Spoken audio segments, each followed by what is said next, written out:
Yes, I am ready. I'm ready. I don't know if you're ready.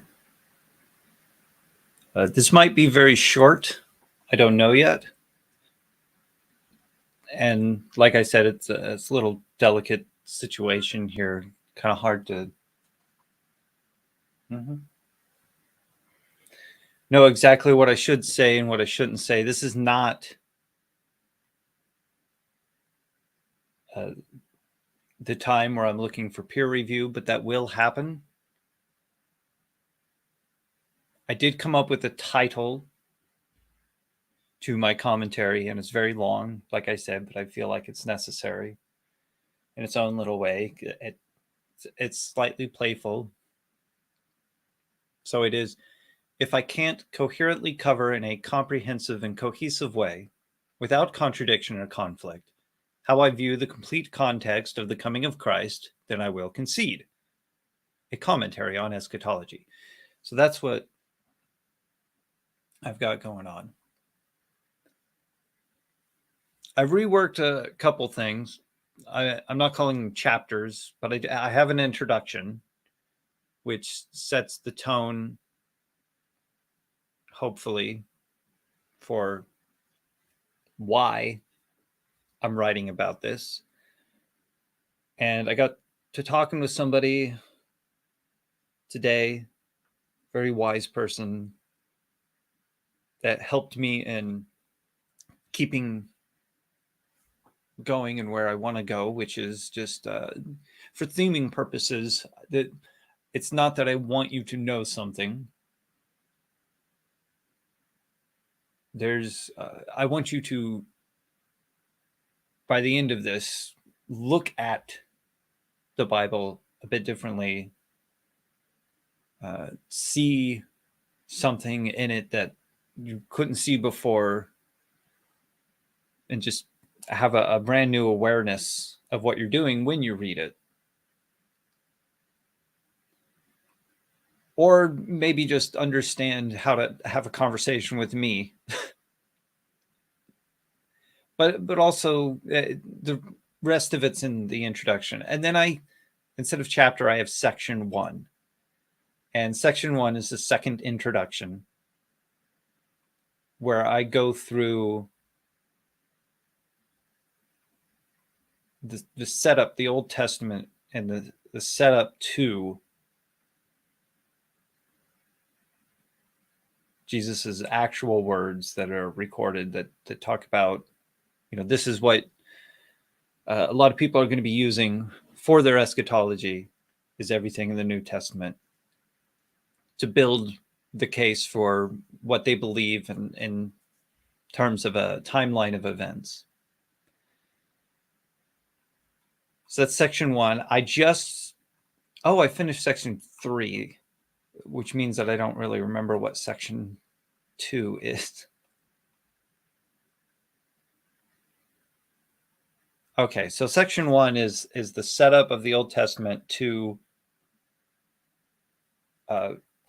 what's been going on, Genesis to Abraham to the prophets. And then section 2 is the prophets. So the section 2 is what is going to be related to, in the Old Testament, this what I see as the coming of Christ, his purpose and his end goal as described by the authors of those books. Okay, and then section 3 is the New Testament, which I just finished recently. I think I finished it recently. But that's what I am doing this stream for, as the underlying purpose of this stream is to bounce my ideas off of an audience that might be able to give me some feedback so that I can see if there's anything that I missed, because I feel like I missed something. I did intentionally leave certain things out, not because I don't think they're relevant, but because, one, I think that I'm going to cover some of it in the next section, but also because I think when you read it after reading this, you'll have the information you need to understand the position or where I'm coming from with this. So you'll kind of read it a little bit differently than you have before. But also there's just a lot of information, and I don't want to just keep writing forever. Let's see if I have room for this thing I want to add, because I've been doing no, I don't have room for it. I might have room if I scoot some things around. I've been doing this thing where I add in Word a timeline graph type of thing, and I mark down according to what they're talking about, this has to happen or this will happen, and so on. And I've been putting them, in a sequence that leads up to the final conclusion, which I didn't do for section 3. But section 3 is covering Erkomai in relation to the Son of Man. So a phrase that'll say the coming of the Son of Man, if the word there is Erkomai, then that's what I'm talking about. Or if it says when the Son of Man comes and the word there for comes is Erkomai, then that's what I'm talking about. And there's a third instance as well. So I'll bring up a few verses in this and have those verses here, and then I'll comment directly on those verses and how they're related and what they're leading up to.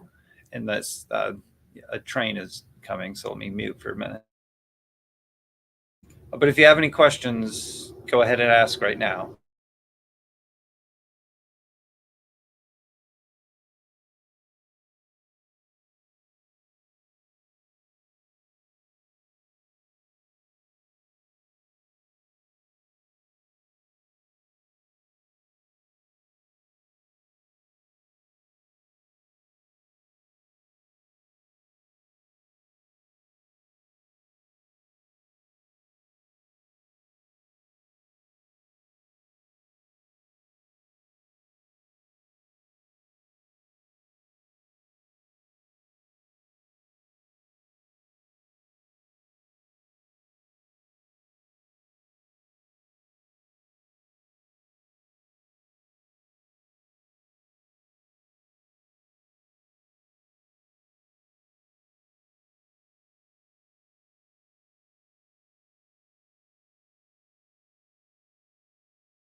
Just a little sneak peek right now of sort of the format I'm working with here in section 2. So for an example here, I'll have, this is the ESV for what I was directly talking about here, Matthew 10:23.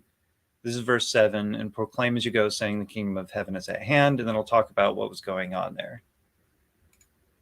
So that's that. I'm also doing, as you saw, I had ISV. There's NIVs used occasionally, and it's to show sort of the difference in the thoughts. But then later I get into some of the things where there's a lot of parallels that I want to show. And so I'll have Matthew 24, Mark 13, Luke 21, and I'll pick maybe ISV, ESV, and King James for some of that.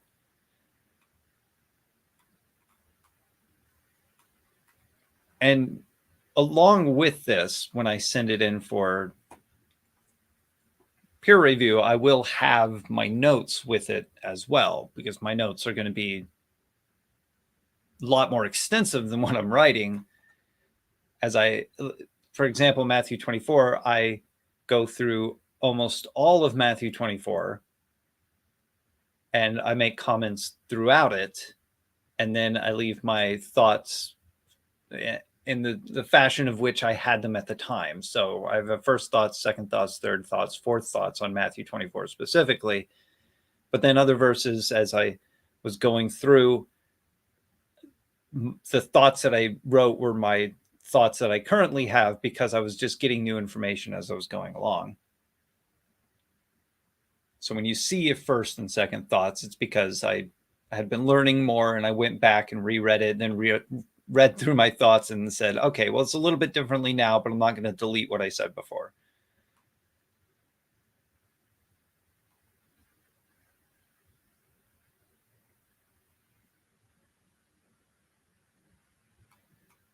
So I cover in section 3 10 instances of the word erkomai for coming or come being related to talking about the Son of Man and the Son of Man and the coming of the Son of Man, the Son of Man's coming, things like that in the New Testament. So there's,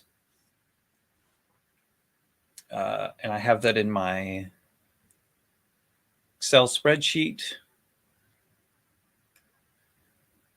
There's 1 in Matthew 10, 2 in Matthew 16, 2 in Matthew 24, which also leaves 2 in Mark 13, 2 in Luke 21, and then 1 in Acts 1.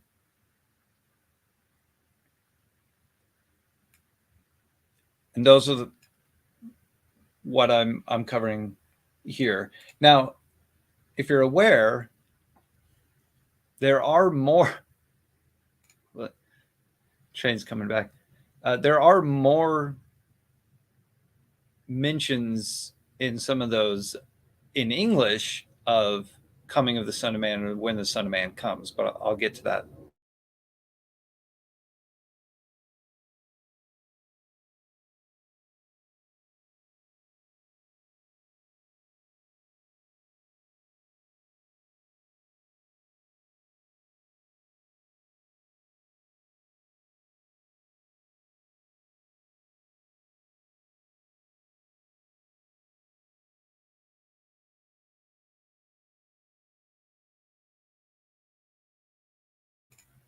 Okay, the train's gone until another one comes by.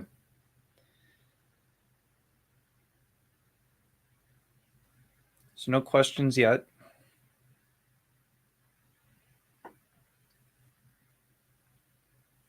And I don't want to go over all of this. I don't want to read it word for word because that'll come later. Start talking about, the English speaking world, of the 10 instances, but I'll mention the first one. It's Matthew 10. The word erkomai, used for coming of the Son of Man. And that 4 of their instances are unique. And then 6 are from the same recorded event. And that would be the Matthew 24, Mark 13, Luke 21. But the unique instances are quite fascinating, honestly. Act 21 being the final, sort of conclusion of that. How many times does it mention the coming of the Son of Man? Well, see, and then at the same time, with those, if you're talking about coming being erkomai, there are 10 mentions related to that. But if you're looking at English, coming of the Son of Man, you're going to have more instances of that because the word parousia is also translated to the word coming in certain instances, or at least most of them, because you even have the coming of the son of perdition or something, but that's parousia. Or what was that mentioned? Because that's not part of my notes either, I don't think.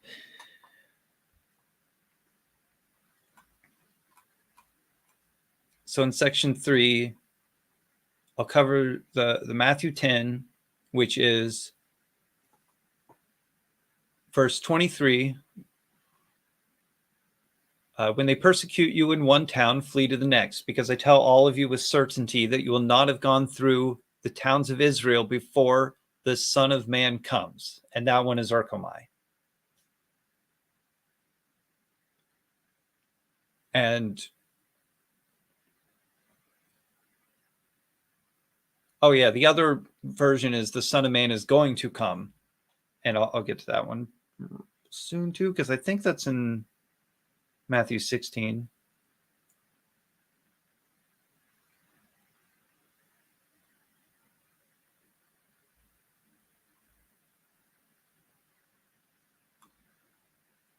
Yeah. The Son of Man is going to come with his angels in his Father's glory, and then he will repay everyone according to what he has done. And again, that is erkomai. So the Son of Man is going to, and then I have a breakdown. It's to come, straight out of the Greek there.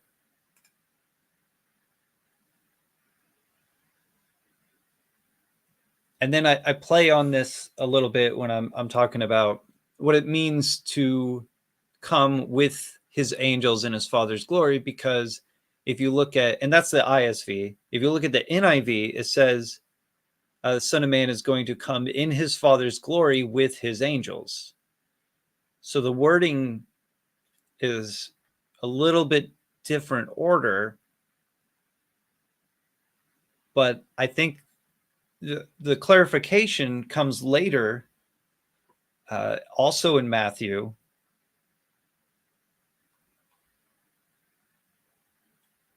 Let's see where that's at. Right.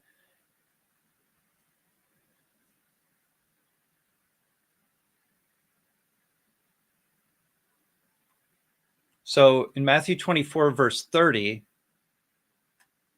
it says, "Then the sign that is the Son of Man will appear in the sky, and all the tribes of the land will mourn," and that's in quotation, "as they see," and again in quotation here, "the Son of Man coming on the clouds of heaven with power and great glory." And that's on the ISV. So does that sound familiar? Because you come to Mark 13 and Luke 21, and they say the same thing. Then they will see, so Mark 13, verse 26, and Luke 21, verse 27, "Then they will see," in quotations, "the Son of Man coming in clouds with great power and glory." Luke 21, "Then people will see the Son of Man coming in a cloud with power and great glory." So then I go back to this Matthew 16.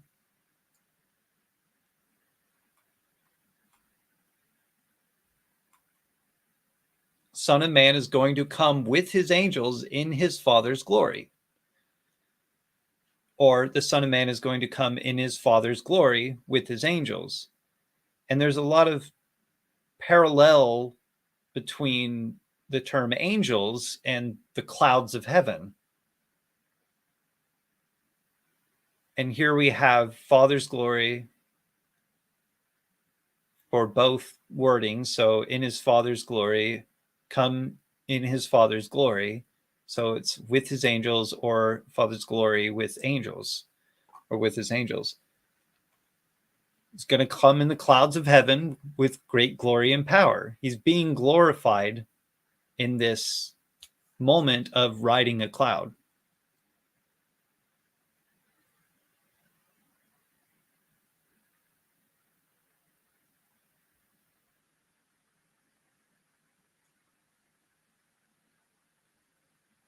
And if you're looking at what is being answered in the Matthew 24, Mark 13, and Luke 21, you can see the parallels. And I'll show that because I have that right up here.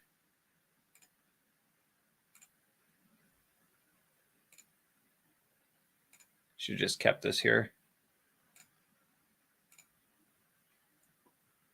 So these are the parallels right here, where you have Matthew 24, this is the question. "Now, while he, Jesus, was sitting on the Mount of Olives, the disciples came to him privately and said, 'Tell us, when will these things happen?'"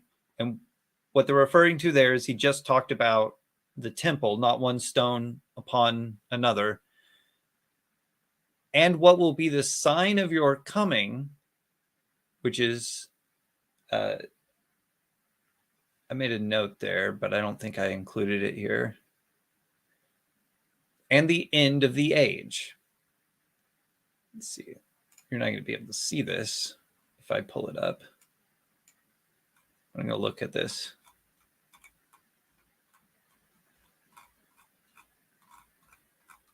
So I can get this right.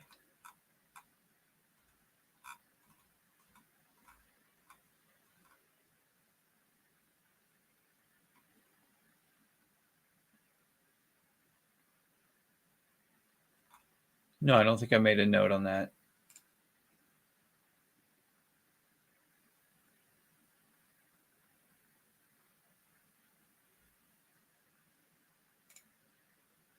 I can actually pull that up over here. I'm just going to pull up an interlinear.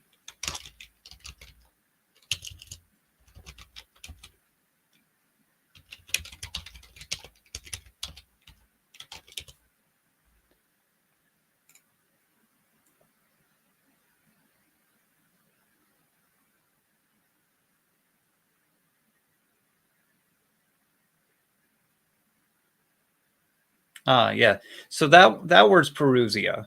That's what I thought. That's why I didn't include it on this. That's why I didn't draw attention to that or anything. So what will be the sign of your Perusia and the end of the age? So then you look at, well, what does Mark say about this comment? And what does Luke say about this comment? Because they're both, different mindset than what Matthew is looking at. So Mark says, tell us, when will these things be? And what will be the sign when all these things are about to be accomplished? And then Luke, then they asked him, teacher, when will these things happen? And what is to be the sign when these things are about to take place? So what will be the sign of your Perusia in the end of the age? So a sign is what they're asking about of his presence, which is translated coming for some reason, but that's going to be in the next section where I talk about Perusia, basically the case for Perusia being the word presence, to be alongside. But I have to look at how they translate that word in the Greek and the end of the age. So his Perusia is related to the end of the age. That's another thing to cover. So sign when all these things are about to be accomplished in Mark. So his Perusia and end of the age is an accomplishment according to Mark. And then in Luke, the sign when these things are about to take place. So they're asking for a sign of an event that will accomplish things. But they're asking for that and the destruction of the temple.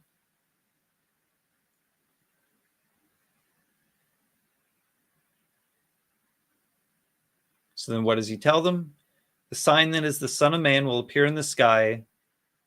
And then he does a quote here. The tribes of the land will mourn as they see the Son of Man coming on the clouds of heaven with power and great glory.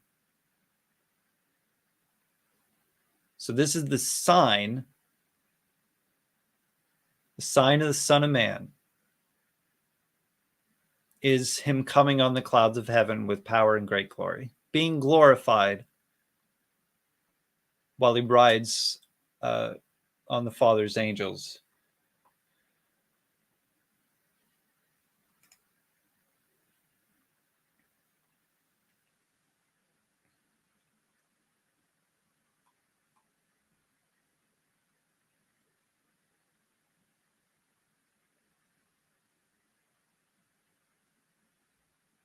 So then after I talk about that, and it's a very just small section of those conversations, or that one conversation where he's answering them.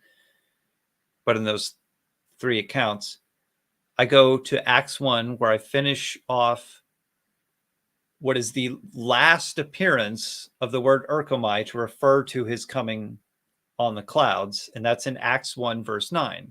And I think this is the strongest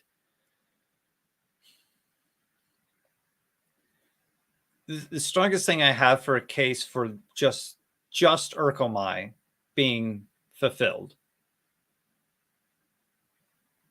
And it's hard to explain, but I've tried to do it in the simplest way because I've had this buildup of what this Urkomai is supposed to be, and then I show that in Acts 1,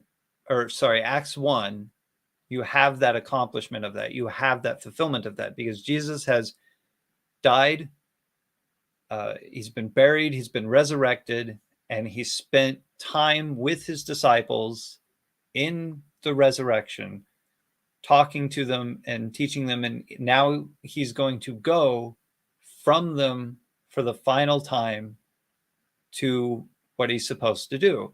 And he does that. So starting at verse 9, and when he had said these things, as they were looking on, he was lifted up, and a cloud took him out of their sight. So now here's your cloud that they're talking about. They mention it. And while they were gazing into heaven as he went. Now, and there's something else too. They're gazing into heaven. Yes, I know it says he was lifted up, but it says that he was lifted up and a cloud took him out of their sight. So they can't see him right now. They see a cloud. And now they're gazing into heaven as he went. So what I'm perceiving that, if I were to try to visualize that for you, and I could if I could draw it, but I'm not going to do that right now. Here he is, he's lifted, and then he becomes obscured, so they can't really see him very well. And then they gaze upwards as he's going away from them, like going into heaven. They're gazing up into heaven, or sky. They're gazing upward. And because they're looking that way, waiting to see him, because they can't see him anymore, being obscured by a cloud, behold, two men stood by them in white robes. And the white robes is signifying that they are purified. That's a purification language. We'll be in white robes, which means our sins are washed away. We're clean. And they said, "Men of Galilee, why do you stand looking into heaven?" So why are you looking up there? Now, that question wouldn't make sense if they were watching him go, because they're watching Jesus. That's a simple thing to answer. But they're not watching him go. He was obscured. They're looking upward. So of course the men are going to ask him, why are you gazing into heaven? Why do you stand looking into heaven? This Jesus, now get a little perspective on what's going on here. Men of Galilee, they're here, basically where I am. Jesus is there, going into heaven. Stood beside them are these two men in white robes. And from their perspective, Jesus is coming to them because they're in heaven. Or coming to them because they're over here, coming to them. Going away from the men of Galilee. Cloud took him out of their sight. And as he went, so he's going away from them, this Jesus who was taken up from you into heaven.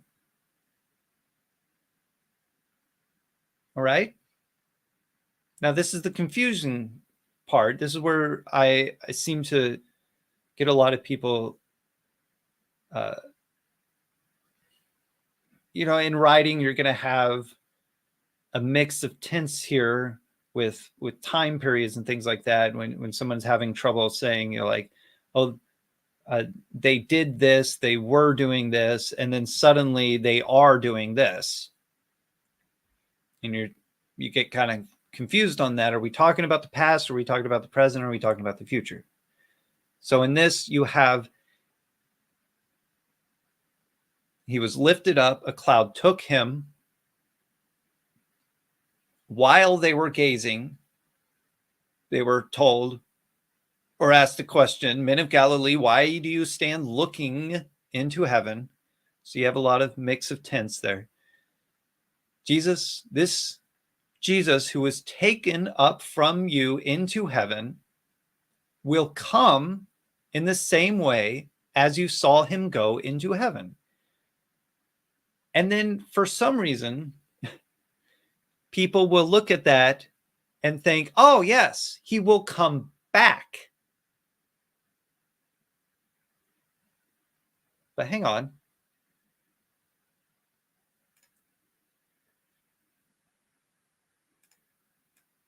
Where's the word back?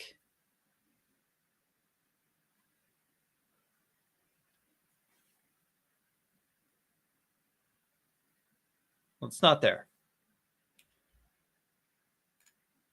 But that's where I seem to be confused when other people say this. And I'll hear people say, don't add words to the Bible. Just read it for what it says. It's simple. It's easy to understand. And then they'll also say, but these things are a mystery. And then they'll add words like the word back. He'll come back in the same way as you saw him go into heaven. But that's not what they're saying. Saying he was taken up from you and he will come. So not to the men of Galilee, but to the men in white robes. He will come in the same way as you saw him go into heaven. So from their perspective, Jesus is coming to them and going from the men of Galilee. They're not saying he's coming back to the men of Galilee. And that is the word erkomai. So yes, that is a traveling term. That is a to come. So he will from you to us in the same way as you saw him go. Now, what way did they see him go? Obscured from their sight by a cloud. He has been glorified, and he is riding the clouds of heaven to take his seat at the right hand of power. And it says in the Old Testament, forever and ever. Not forever and ever until he has to leave that throne to take his seat in Jerusalem. But that's another hang up that people get stuck on is, and I think that's one of the troubles that the Zealots had, that Judas had, that the people that tried to make Jesus king by force had, that they wanted him to be sitting on a physical throne in Jerusalem. And that's their idea of Jesus. That's their idea of his kingdom is on earth.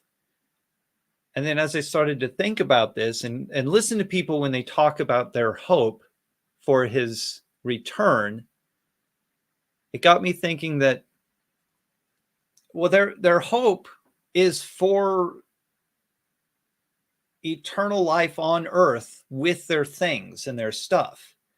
They want him to come back and rule on earth so that they can live with their stuff. Because this is their hope. The earth, the world is their hope. What was the chapter and verse in Acts with the men in white robes? That would be Acts 1, starting at verse 9, and then going through verse 11.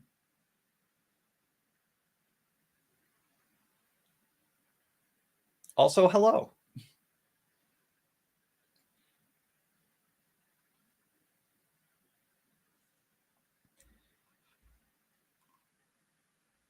Now, I didn't cover everything that I talk about in this section of my commentary, but of course, there's a lead up, a build up. There's things that I mentioned in the Old Testament that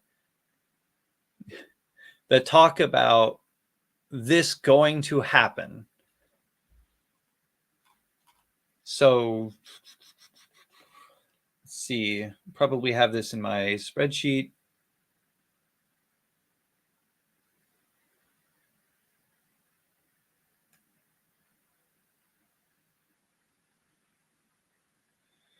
Well, I'm reading through the Psalms right now. And there is a lot in the Psalms for that, but I think it's just going to be the major prophets.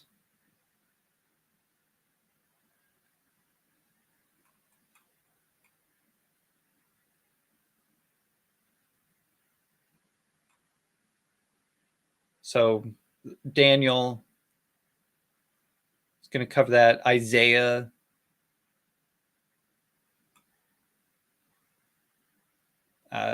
Probably specifically things like the reclaiming of the nations. So Psalm 8, 102, 110.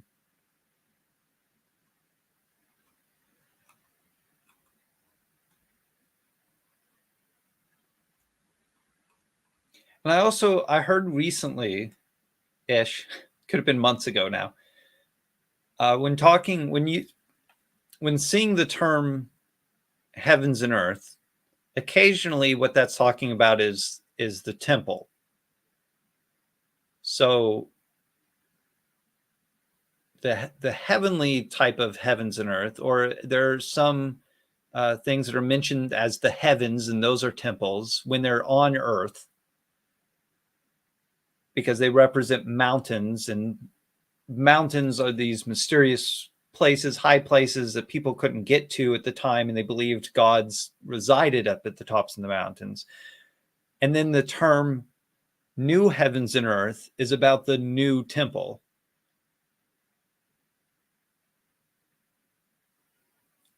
I haven't looked into that very much. It seems to make sense in a lot of cases, not all of the cases. But I think it's very interesting also that heavens and earth is a term for totality in the Old Testament. So Genesis, heavens and earth, it's talking about totality. There's somebody who even mentioned that it could say heavens and Sheol.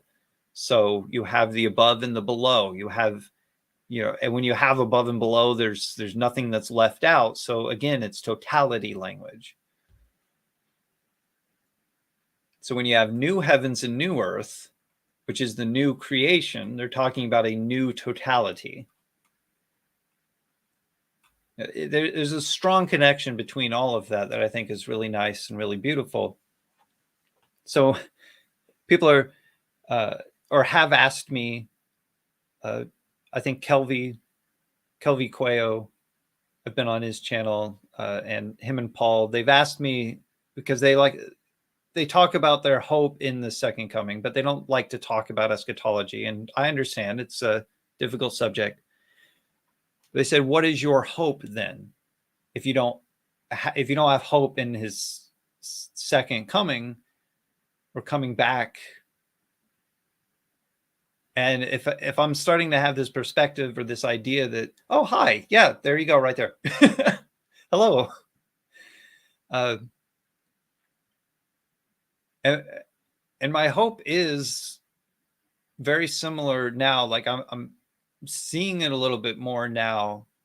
Something close to what this David talks about in the Psalms, to see his face, to be in his presence.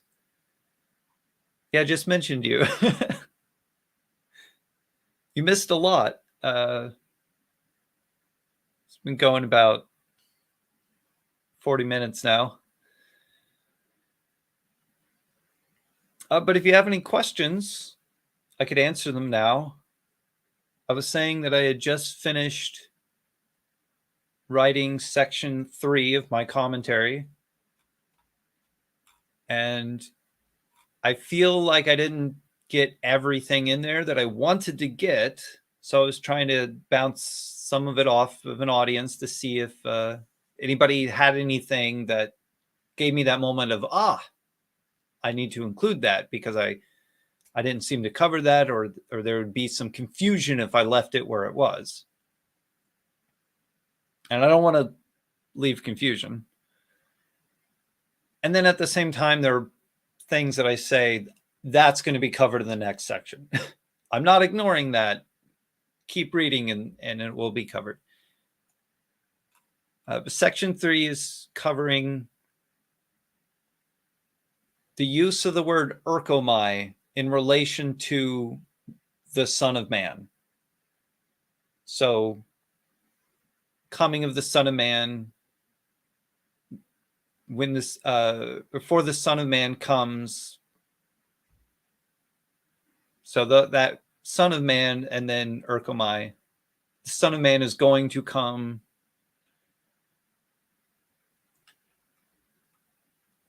But then at the same time, there's the question in Matthew 24, when will these things happen? What will be the sign of your coming? That word coming there is not erkomai, that's parousia.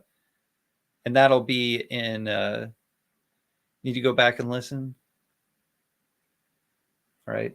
That'll be in the next section, because I'm going to cover the instances of parousia, which I have in my spreadsheet here.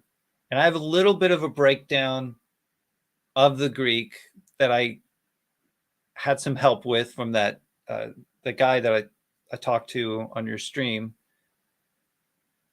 where you have the parts of the word beside and to be.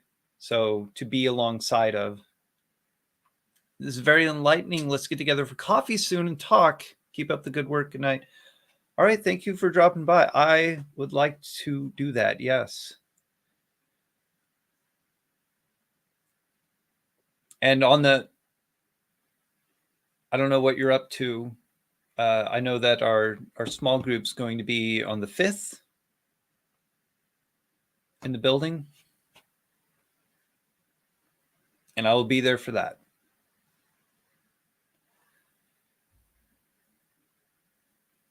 So for parousia, there's, it's going to show up in book order, first in Matthew 24, which was that word there. And then 1 Corinthians 15, 1 Corinthians 16, 2 Corinthians 7, 2 Corinthians 10, Philippians 1, Philippians 2, 1 Thessalonians 2, 1 Thessalonians 3, 1 Thessalonians 4, 1 Thessalonians 5, 2 Thessalonians 2, James 5, 2 Peter 1, 2 Peter 3, and 1 John 2.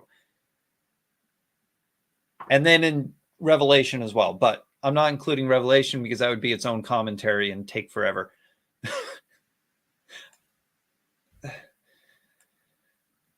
But those, I have either this section is going to be very, very long, or I'm going to have to really focus on just its uses. And those are, because I don't think I included this. Let me check. I do see that. Just give me a second. Scroll up here. Did I include? Yeah, Philippians 2. Okay. Philippians 2:12. One of the things I'm going to do is I'm going to sit down with somebody who knows Greek, and then they're going to explain to me how, like those notations on the Greek work, where they look at the use of the word and how they determine what kind of word it is, where in the sentence it belongs, and things like that, how they note it. I see many similarities with messianic prophecy fulfillment and the end times prophecy. It is a duality and application in many ways. Yeah.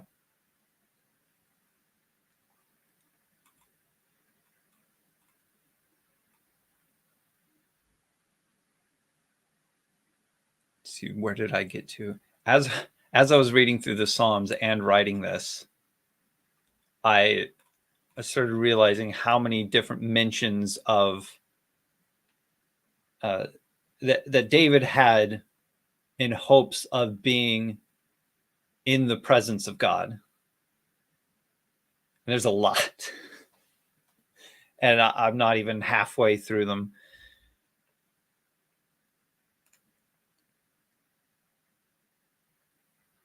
Let's see, what was that?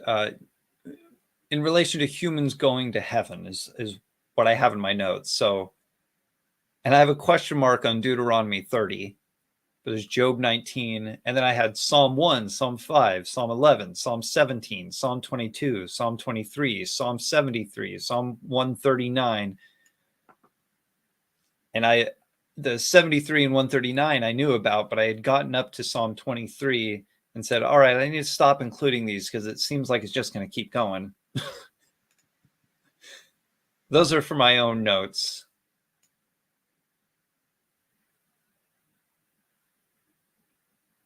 Because I'm just building this spreadsheet to include things that I think are important to my own, to defense of my own belief, so that I can say, this is why I believe. I'll say, okay, let's look at this note and say, like, these are the mentions of humans going to heaven, and these are the places where they are. Let's read those. I also have, I've started any mention of God's handiwork, but the only one that I have on there right now is Psalm 19. I'm going to go back to Genesis and read that for including God's handiwork kind of stuff.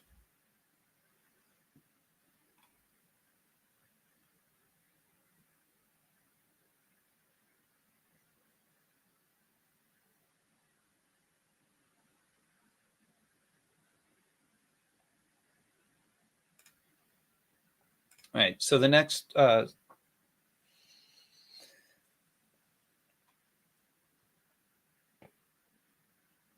thing that I'm looking to do is just answer any questions, or if you want me to go over it again, although you said you're going to go back to the beginning and listen to it.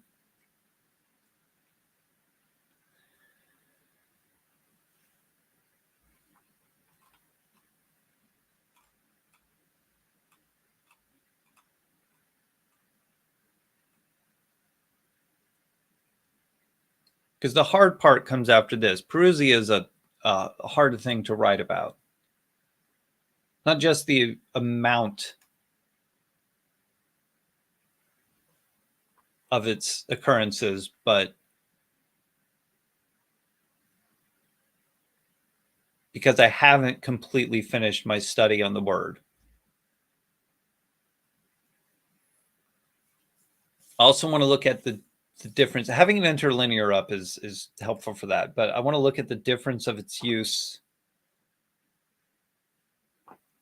in Philippians 2, because I don't think the word, like the spelling of it, changes between that and the other uses, where in one, you'll have Prusias, and then noun, genitive, feminine singular, and then, let's see,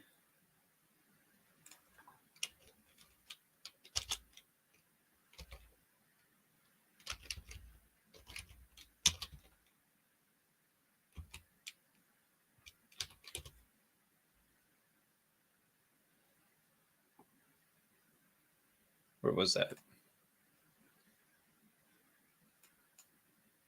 212? Yeah, 212.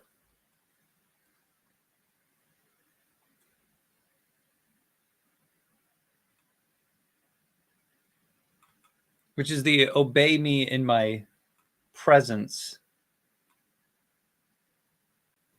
as well as in my absence.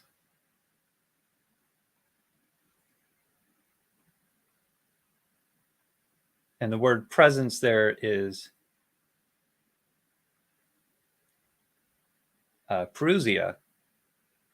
And they say this is noun, dative, feminine singular. So the only difference here, Perusia and Perusias,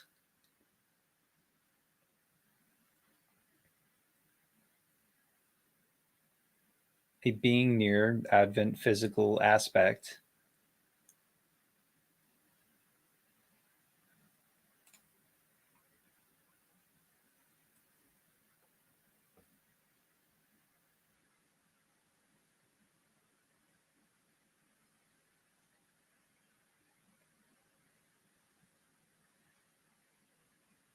But they say it's the same thing.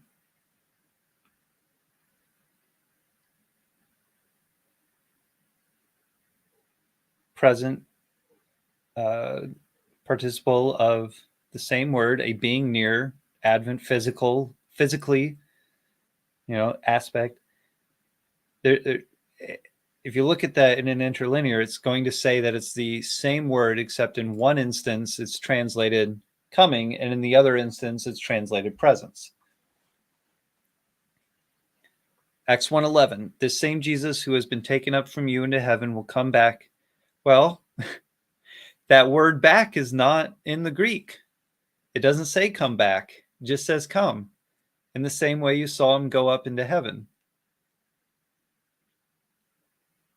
Have you found this to fit into your position on eschatology? Yeah, because it doesn't say back. It doesn't say come back.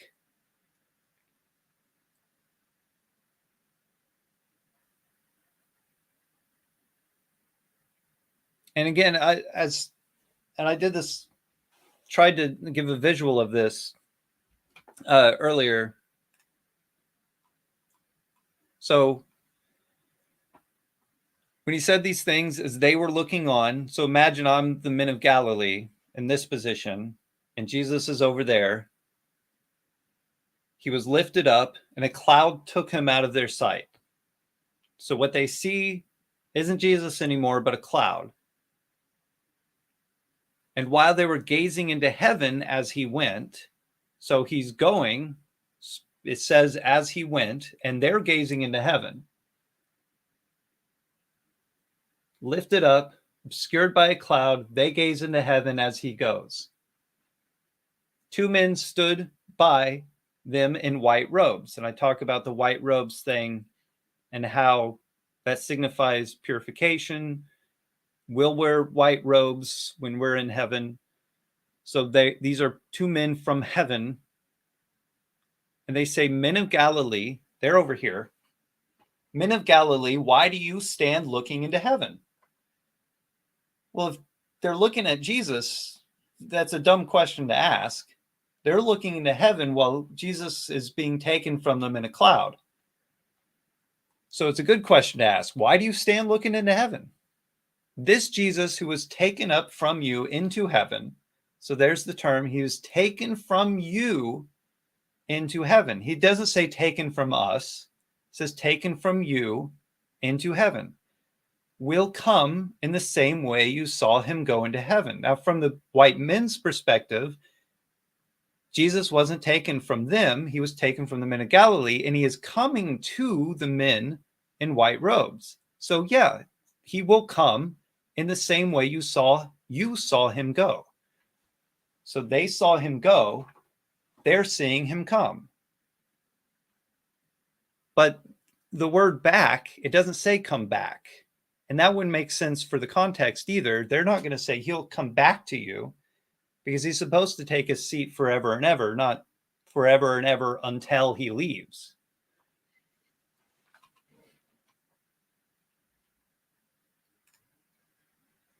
I'm not sure we can imagine what it will be like to be in his presence. I can't.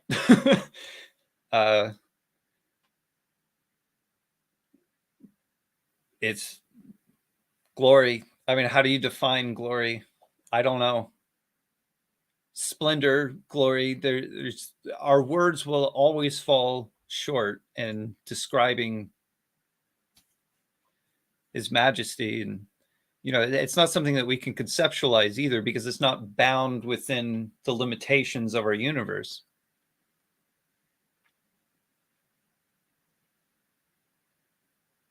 I'd say whatever being in his presence entails, we will be under the power of it.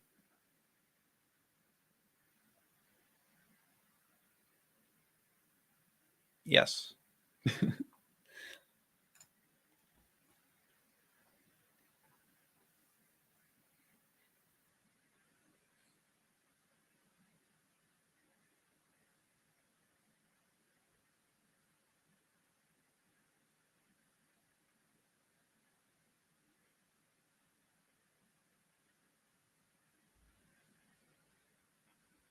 Okay. I might need maybe another paragraph or two to sort of explain what I'm looking at when I read Acts 1. because what I went over here was not what I had written down.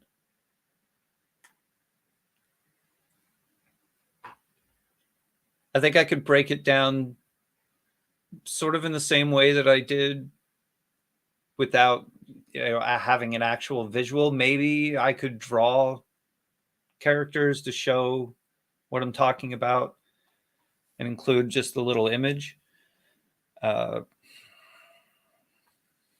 Seems a little strange to put in the middle of a commentary.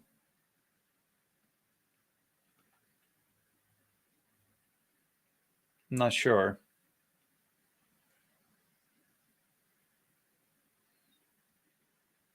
I didn't include a timeline that shows this happening because I think it's the last timeline thing that I did. Christ is born, Christ comes with the clouds of heaven and takes the seat at the right hand of power. Yeah, I can include a timeline too because he does speak of events happening in a specific order. So probably one more paragraph. I'll move some of this stuff around.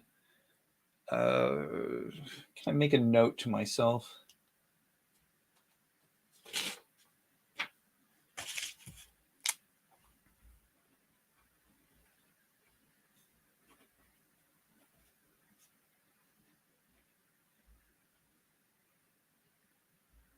Or just like a point by point breakdown.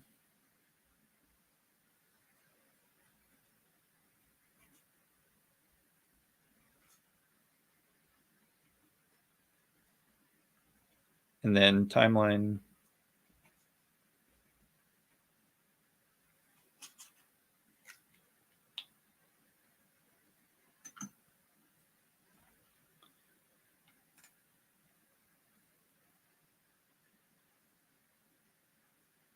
Understand it was said to give confidence of his return.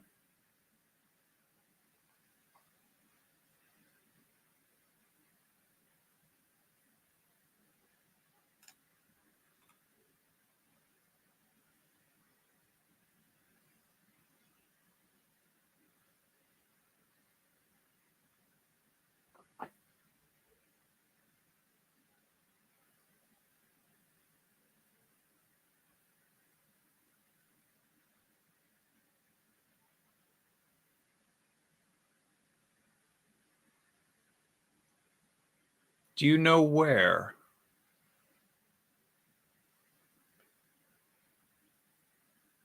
I'm not familiar with anything saying that specifically.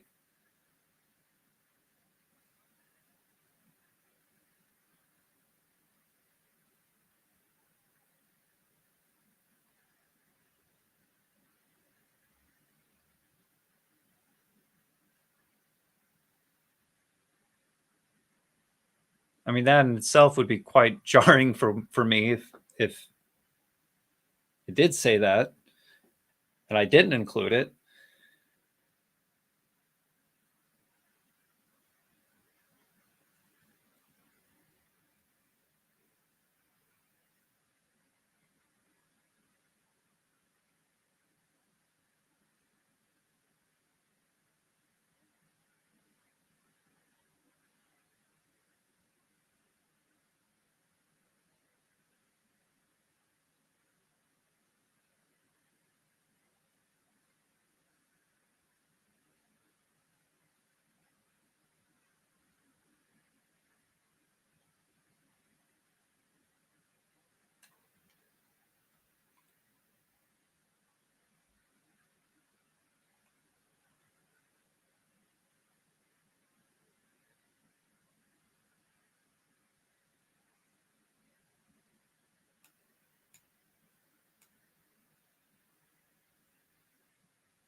Check and see if something that I have here is maybe that.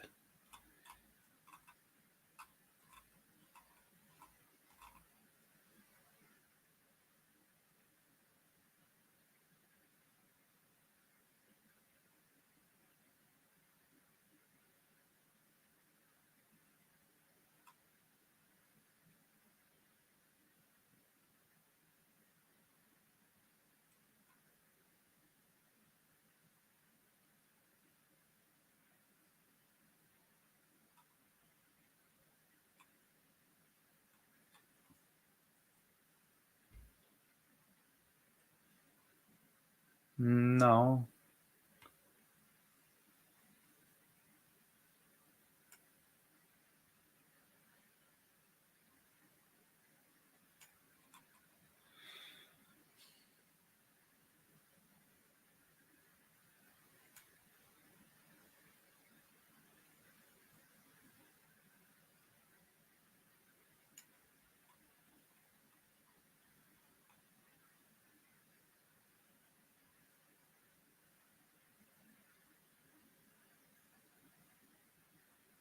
John 14:3. And if I go and prepare a place for you, I will come again and receive you unto myself, that where I am, you may be also.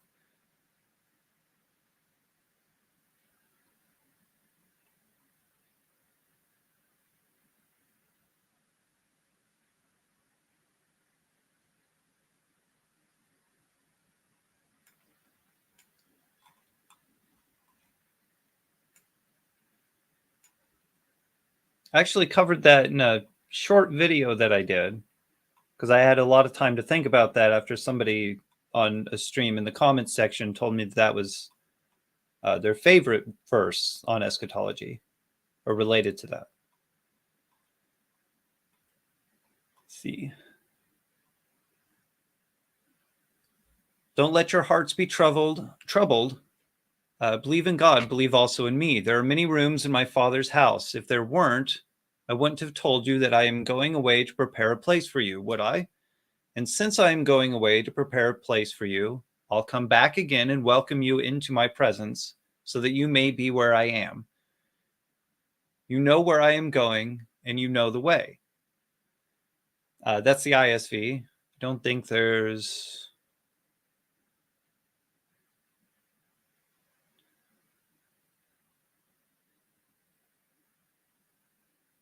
Verse 3, and since I'm going away, you go to the ESV. And if I go and prepare a place for you, I will come again and I will take you to myself, that where I am, you may be also. Right. So this is a conversation that starts in John 13. Let's see if I can pull that up. Pull that up on my phone.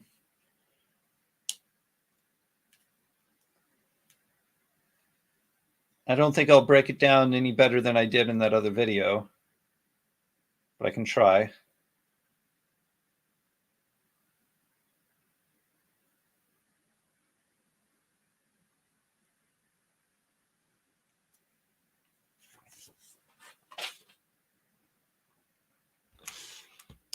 See here.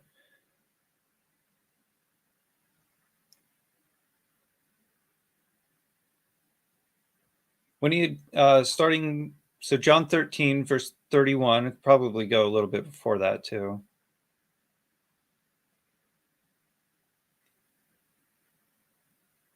Because Judas had just gone out. Jesus said, now is the Son of Man glorified, and God is glorified in him. If God is glorified in him, God will also glorify him in himself and glorify him at once. So if you look at coming on the clouds with great power and glory, being glorified by the cloud riding thing. Little children, yet a little while I am with you. You will seek me, and just as I said to the Jews, so now I also say to you, where I am going, you cannot come. A new commandment I give to you, that you love one another just as I have loved you. You also are to love one another. Sorry for my reading of that. I don't have my glasses. By this, all the people will know that you are my disciples if you have love for one another. So here's your setup. He's about to be betrayed.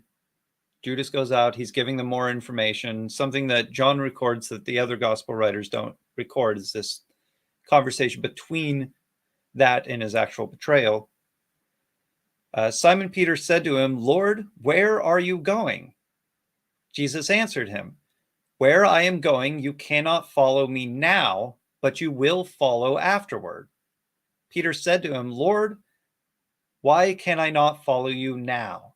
I will lay down my life for you. So there's a hint at what Jesus is saying, because he's about to be betrayed. This is his hour. He's talking about his crucifixion, his death.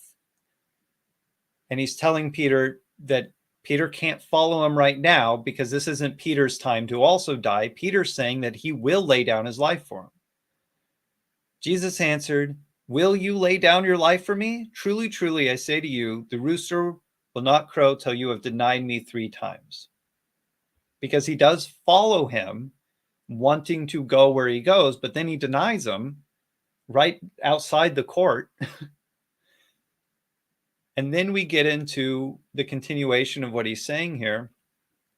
Let not your hearts be troubled. Believe in God, believe also in me. In my Father's house are many rooms. If it were not so, I would not have told you that I go to prepare a place for you. But keep in mind, like I've heard you say recently, don't add words. Would I have told you that I go to prepare a place for you? What did he not say? I want you to think about the word that you might be trying to add there.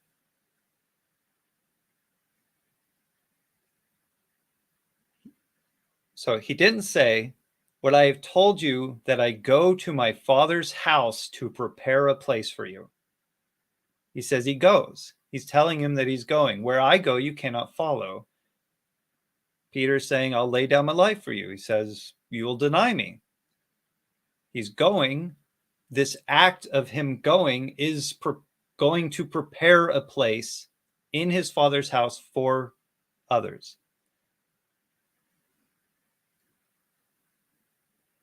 Continues, and if I go and prepare a place for you, I will come again and I will take you to myself, that where I am, you may be also. Keep in mind, he's not saying I will come back so that I will be with you, but rather that I will take you to myself so that you may be where I am. And you know the way to where I am going. Thomas said to him, Lord, we do not know where you are going. How can we know the way? Jesus said to him, I am the way and the truth and the life. No one comes to the Father except through me. So the way is to the Father, and he's telling them that he is the way, that he will bring them to him, and then relates that to them going to the Father. But I'm sensing that there's a reversal of that in a lot of people's minds where they think, oh, he's talking about him coming to us as he's gone to heaven and now he's coming back. But those words aren't in there.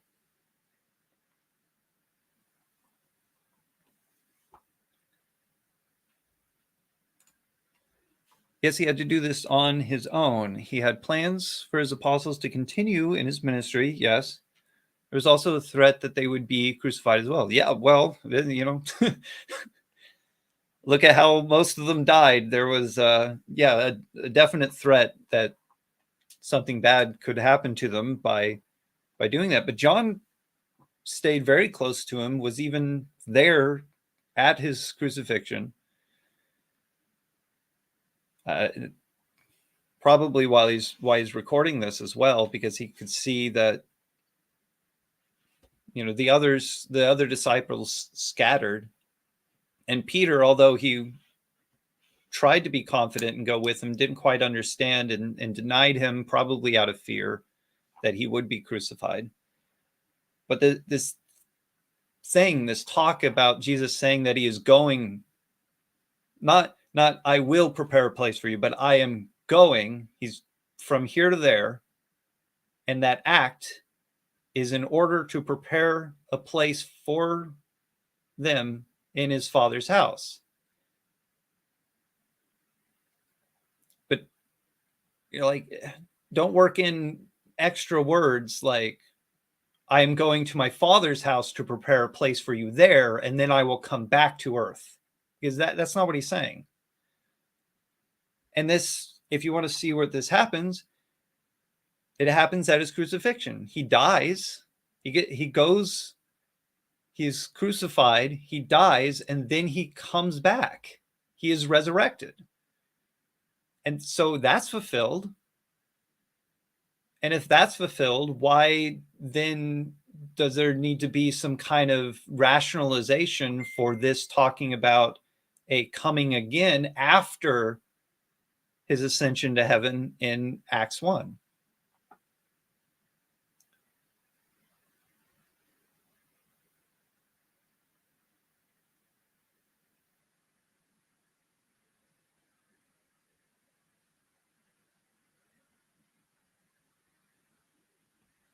I think that's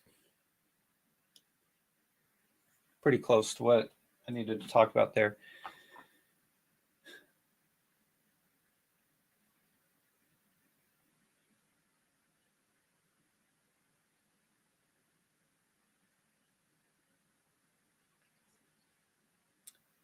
But I didn't think about having a section for that yet in my commentary, but I can probably cover that after I talk about Perusia, because that's not it.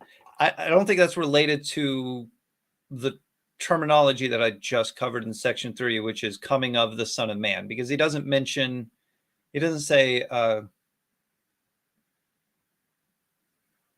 I'm going away and then you will see the coming of the Son of Man. Like, that term coming of the Son of Man isn't there. And that's what I was focusing on in this section that I just did.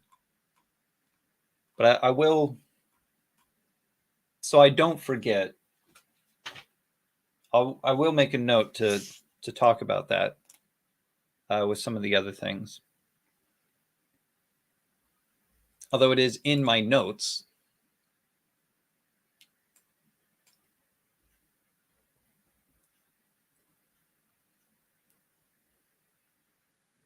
There might be a theme there that I can do for the next section. Can both be true?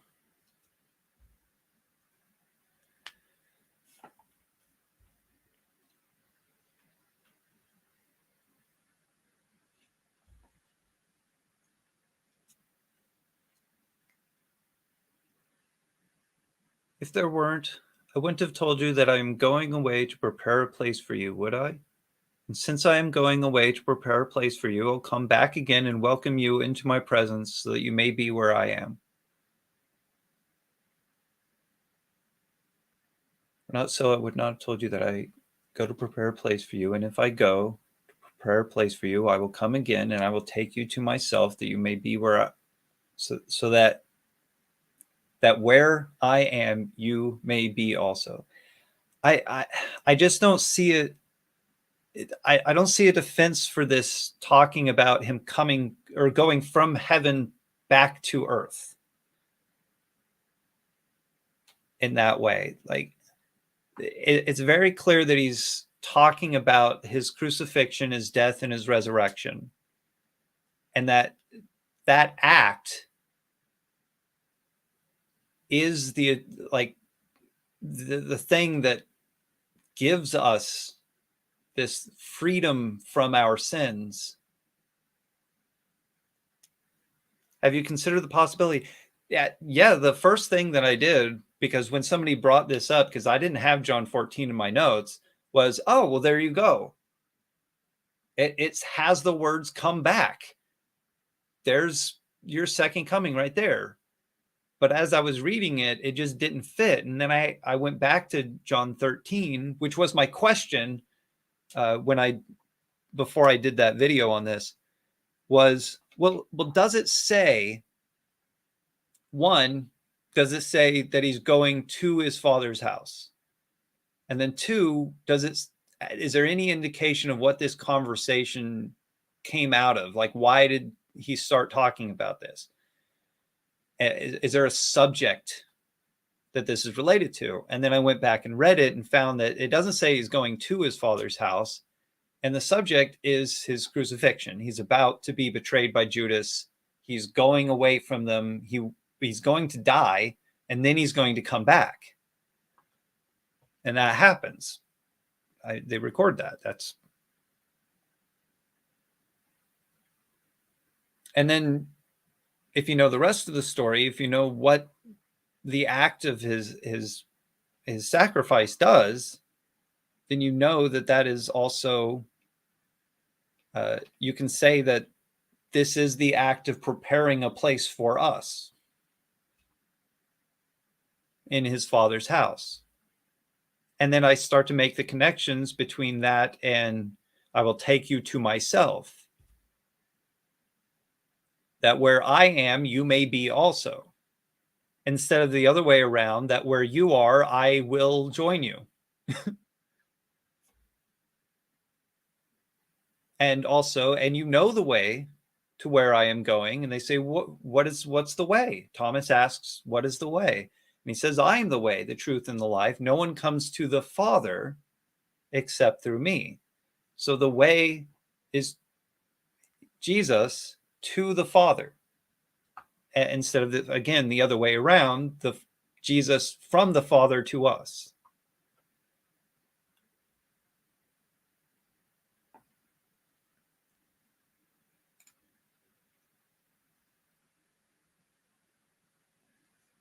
So I would say no, that I don't think they could both be true in this instance.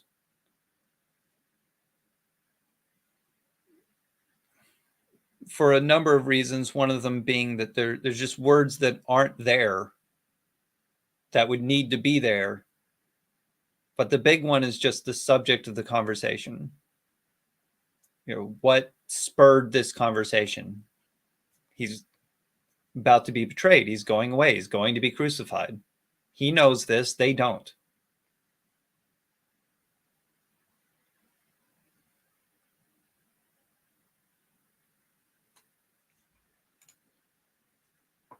If I will come again only meant his resurrection, not his return, how is it that you will be where he is according to his resurrection only?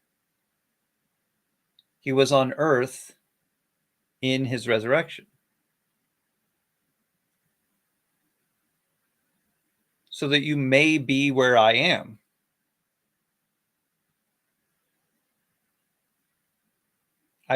He's not saying so that you may be where I presently am.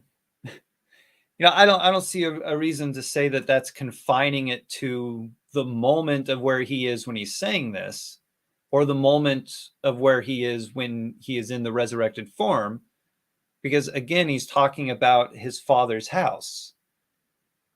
That's where he's eventually going. In Acts 1, that's where he goes. He goes to heaven. That is the cloud riding. Also, Matthew 16, coming on the clouds of heaven, the Father coming with the Father's glory.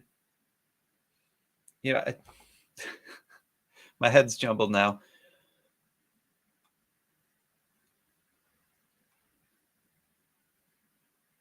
Come with his angels in his Father's glory, or if you go with the NIV, Son of Man is going to come in his Father's glory with his angels. And then again,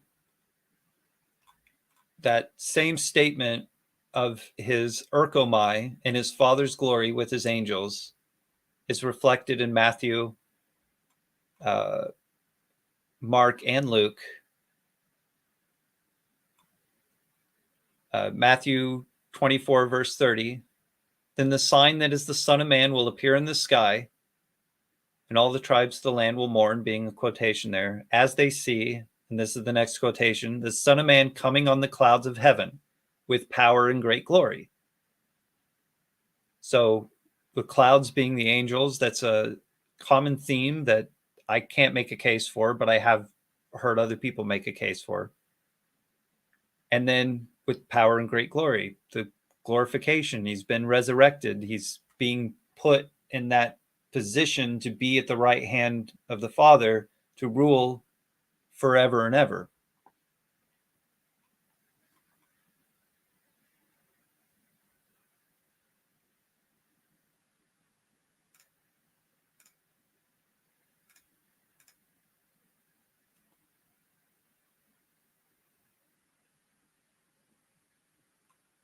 That's where I was. Nope, I lost it. No, there it is.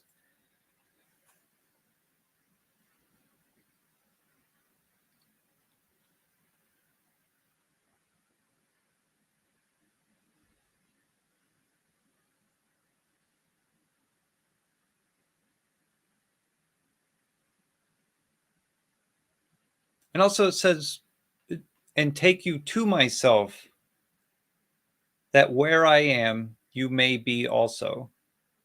So even if he is on earth in the resurrected body, taking us to himself so that we may be where he is also, then when he ascends, then we spiritually are with him as well forever and ever, because he says he will be with us always. Emmanuel, I am with you. God with us, which is the beginning of Matthew. Jesus is Emmanuel, and the end of Matthew, Jesus is Emmanuel.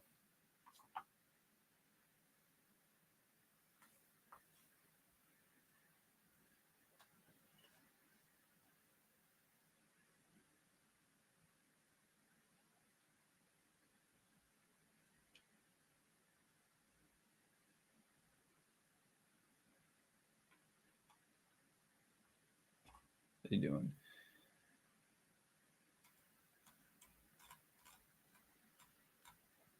What was...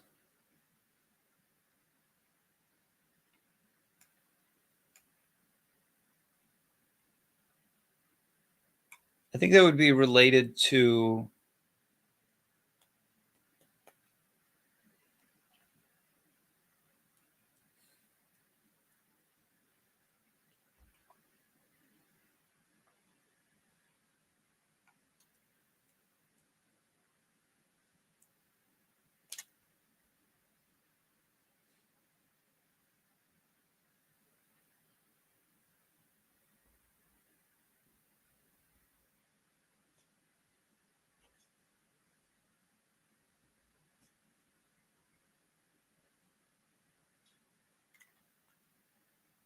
I could probably talk about crucifixion. A lot of Hebrews would come up in this too, and then relate John 14 to that. There's a contextual mishap. If you do not consider the conversation starts with how he ascended to the Father first.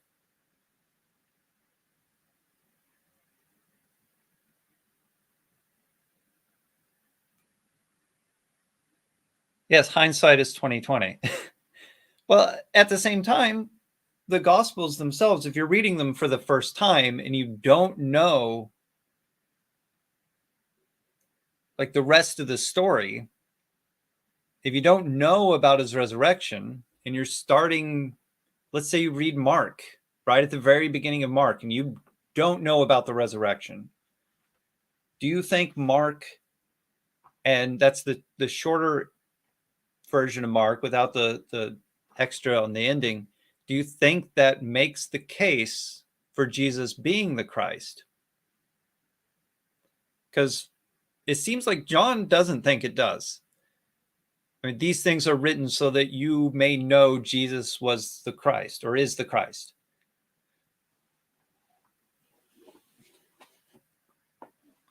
So it seems like John is writing for people who have read the other Gospels already, all the way through. So he's expecting you to have knowledge. He's expecting you to read his words with the hindsight of what has happened, of being able to, okay, so this is what happened. And as I read this, I'm having these aha moments because I can make the connection of what he did with what the outcome of that was. And then at the same time, if you read everything in the New Testament with first having the idea that there is a return of Christ that will happen someday in the future, then your mind's just gonna make those connections and say, oh, this is talking about his return. This here, that's talking about the second coming. But if you ignore that first, don't let your presupposition of a second coming dominate what you read, then you're going to have to start from the Old Testament because you need to see what God was telling his people is going to happen in order to give them salvation, because they are slaves to sin. They have to make, it's not that he desired sacrifice, but they make sacrifice to show that they trust him so that they can basically pay a debt for a year for their sins so that they can just push them off to show that, yes, Lord, I'm trusting in you. I'm giving you everything that I have so that you provide for me. And I'm saying I love you because I know you love me. And we don't have to make those sacrifices today because that sacrifice has been made for us. And that's what Hebrews is talking about. His blood sprinkled in the new Holy of Holies, just like the high priest used to do once a year for the forgiveness of sins. Like that's done forever now. He doesn't have to die again for us because his blood is shed for us. But you'll see in the Old Testament what they're leading up to. Even in Job's crying out for mediators, someone to be between him and God, someone who kind of was trying to think of an example, but it might be an obscure reference for a movie that I saw where this person just wants someone who has lived their life to speak for them in a way that they can't speak to whoever's judging them in whatever context. But it's supposed to be a parallel to Jesus, that, we're crying out in the wilderness,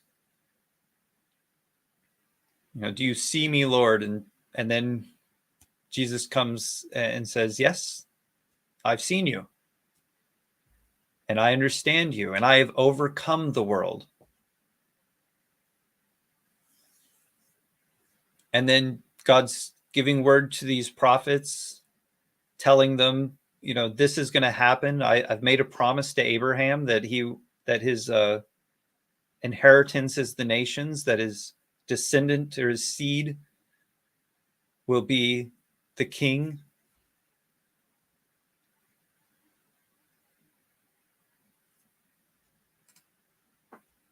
I do not believe the resurrection and the ascension to the Father to sit on the right hand of God are within the same context. So I cannot put his resurrection in that place. Well, his resurrection happened 40 days before his ascension, because he was on earth in the resurrected body for 40 days with his disciples before the events of Acts 1, which is where he's obscured from their sight by clouds and is taken into heaven. And then from that moment on, when they speak of Jesus, they say that he is sitting at the right hand. So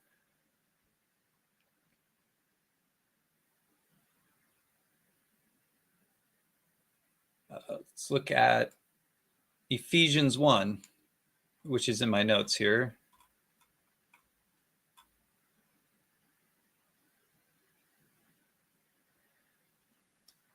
So Ephesians 1, starting at verse 18.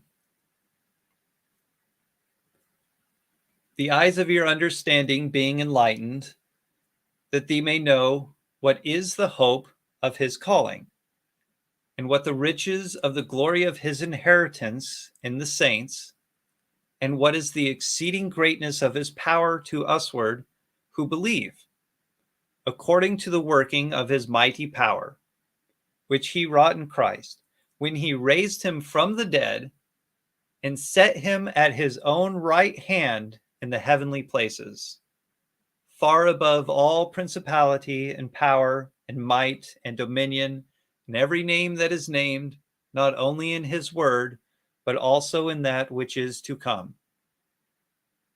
and hath put all things under his feet. Hath put, by the way, all things under his feet, and gave him to be the head over all things to the church, which is his body, the fullness of him that filleth all in all. That's saying he was resurrected and seated at the right hand.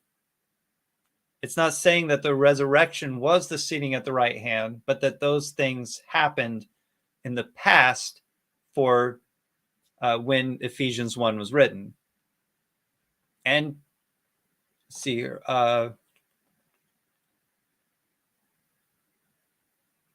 not only in this world, but also in that which is to come. So he is above all in this world and in the world that is to come. Not will be. There's no language here that says that, you know, he's got to come back to do anything or fulfill anything. It says that he was raised from the dead and seated far above all, to be all in all. I think that's a pretty strong case right there for, and that'll probably be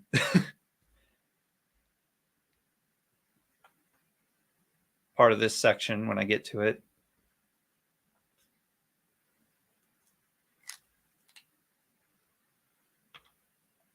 These are the little things that I've made notes about so that I can find them quicker.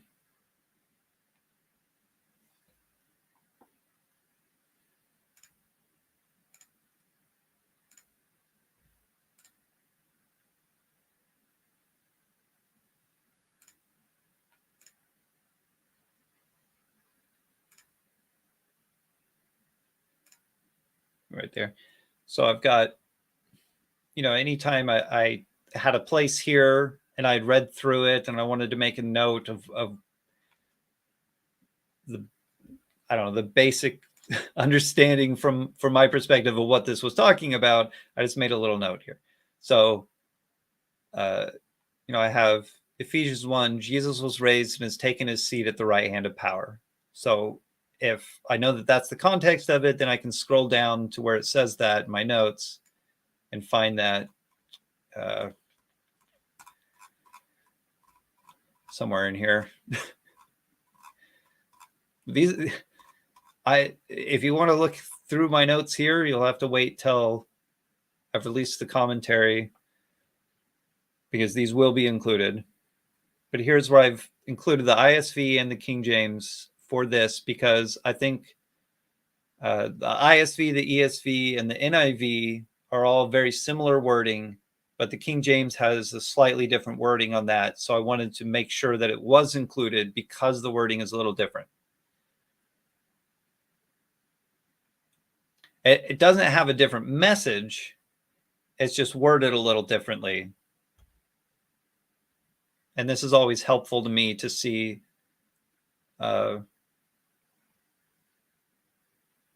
you know, I've highlighted the things that are in pretty close agreement as well.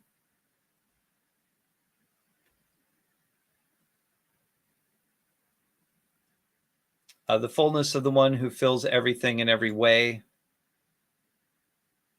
And then here you have the fullness of him that filleth all in all.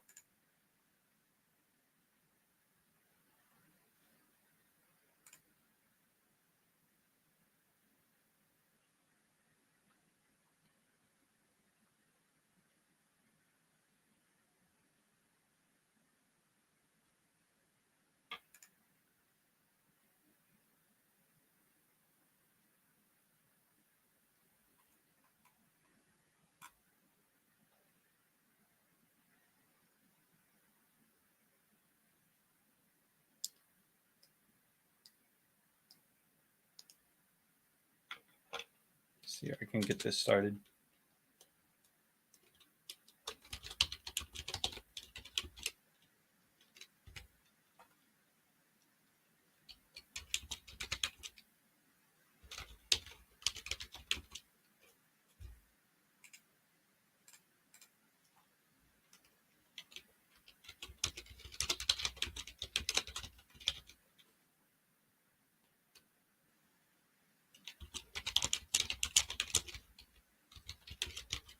I don't want to type too much because it all gets picked up by the mic. But I'll get that started so that I the extra explanation for Acts 1, so that I have that there.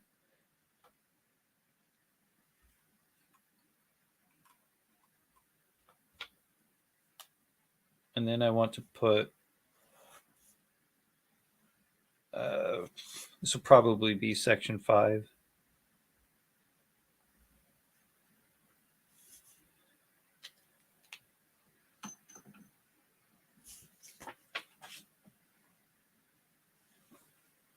I believe Revelation 12 speaks of this.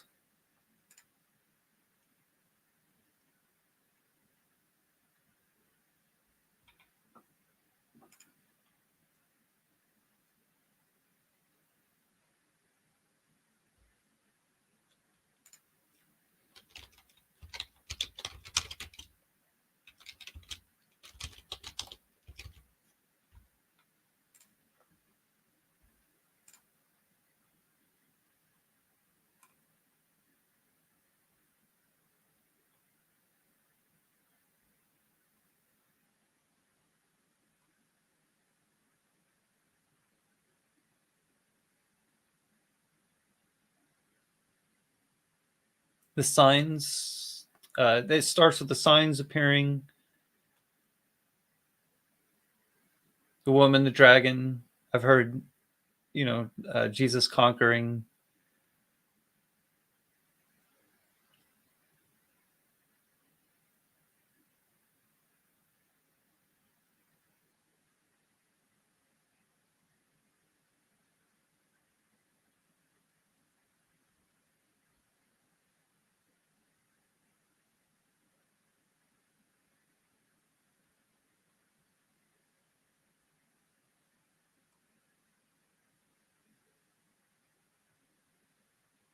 I'm seeing a lot of parallel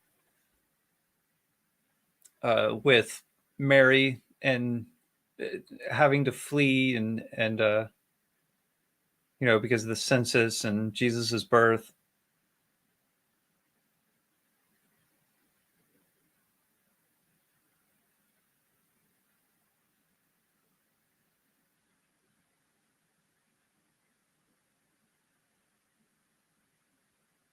Now have come the salvation and the power and the kingdom of our God and the authority of Christ, because he has thrown down, I don't know that word.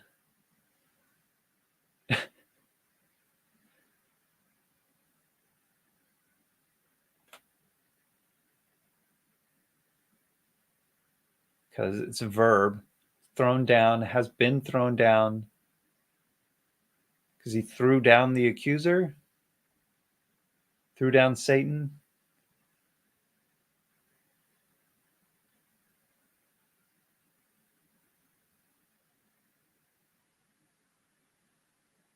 To overcome him by the blood.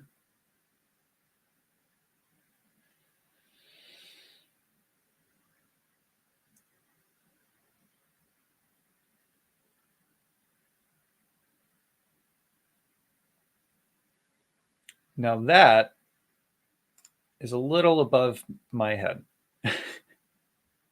One of the reasons that I don't include Revelation in my commentary is because every line would have to be included, and then I would just have it would be a commentary on Revelation, but lots of other people have already done that, and they've done it better than I ever could. It's like about Jesus sitting on the right hand of God, about the battle in heaven, Satan being cast out.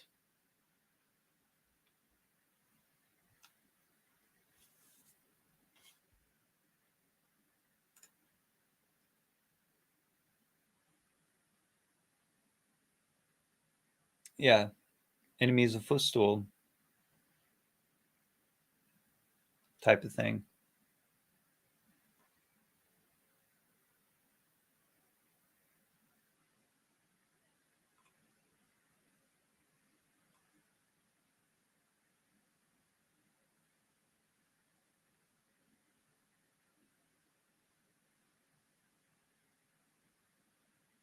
I, like Revelation 12 in itself could have a 10-page commentary just just from the little reading that I was doing. I could see lots of things that I could start to research, but yeah, it's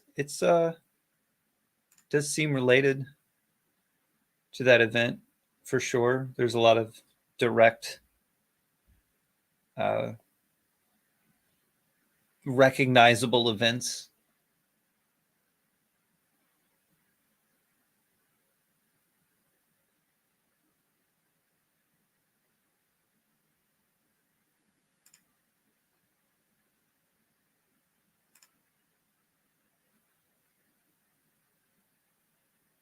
There's a timeline in there.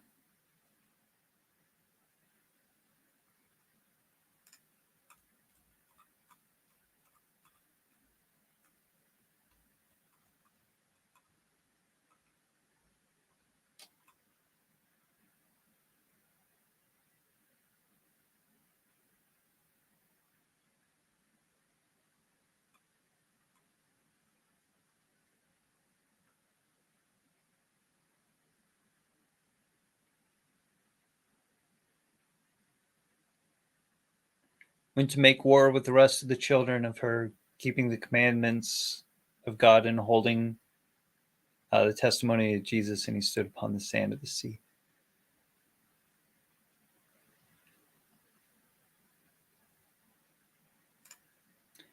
It'd be fascinating to actually go through that.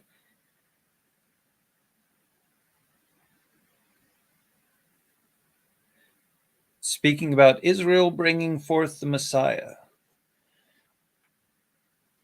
Yeah.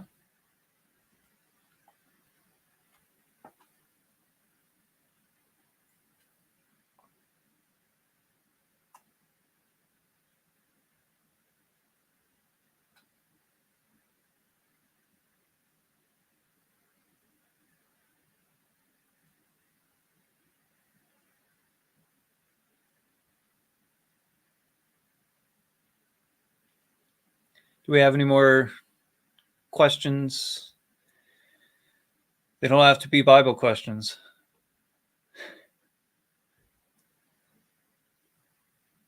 Because I'm getting close to 2 hours.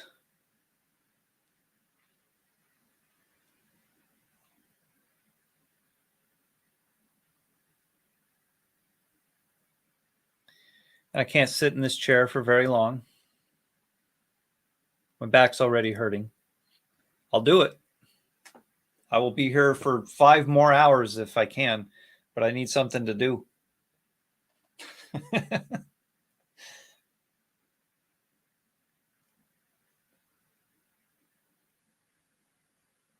Here's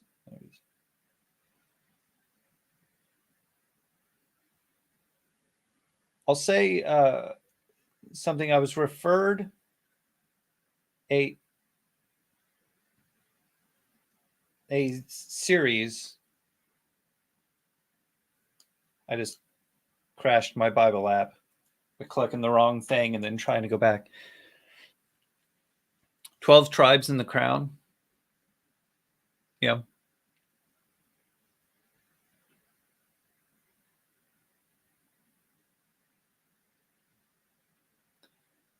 What was I saying? I was referred to a video series of someone who was doing a Revelation study.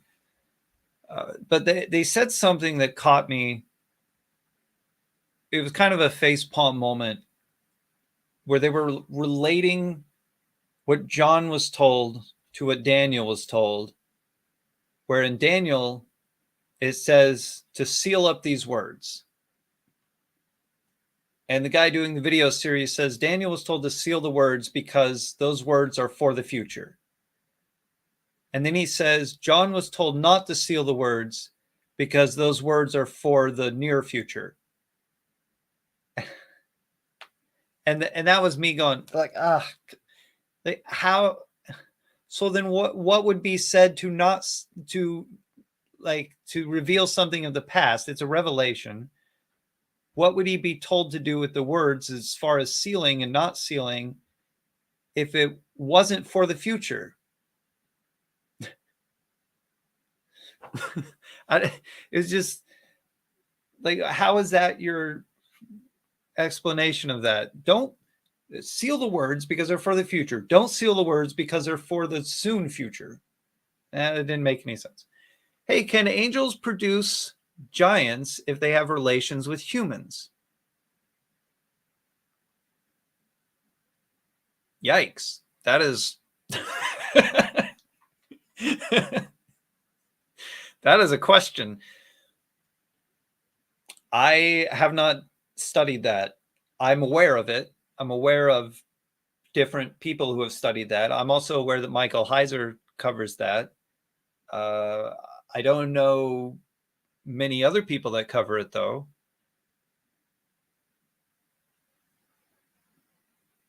I mean, if you want me to be picky with your... Oh, and hello. If you want me to be picky with your question and say, can? Can they? Sure.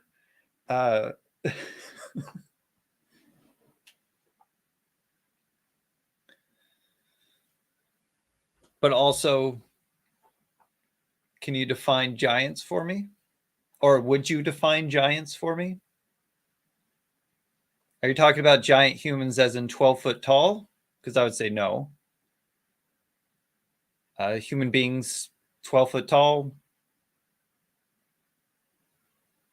I don't think that works. The biology of our joints, people with giantism, they suffer a lot. Doesn't matter how strong they are. Our biology isn't built for that. Our bones aren't built for that. But I would say, you get somebody 7 foot tall when most of the world is 5'5", and 7 foot tall is possible with human beings, then they are giants. But also you get somebody who's 6 foot tall and, well off, healthy, large, not a lean person, they could also be a giant to a lot of the world at that time, or even the world at this time. Mark Henry, he's a giant of a man, and he's not a giant.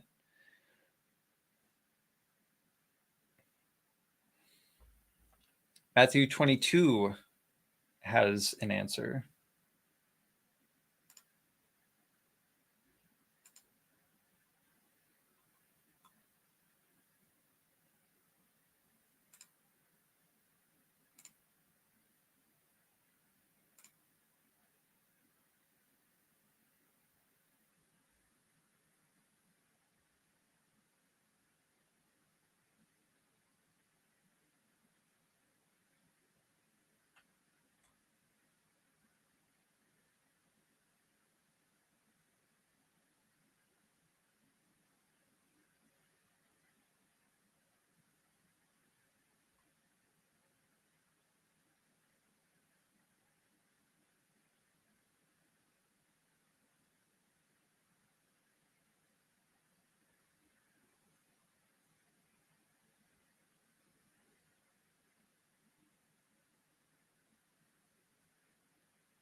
Nephilim.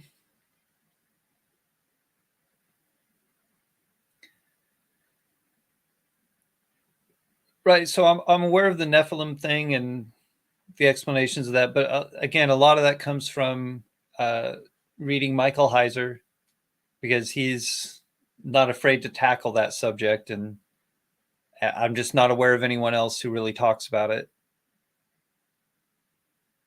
And I do recall, being satisfied with his explanation. Well, someone's 7-8 foot tall, and you're 5'11" as a giant. Yeah.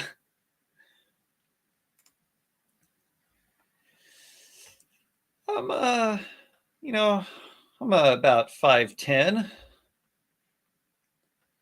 Someone 6 foot something could be a giant to me. I mentioned Mark Henry, but just about any wrestling entertainment professional.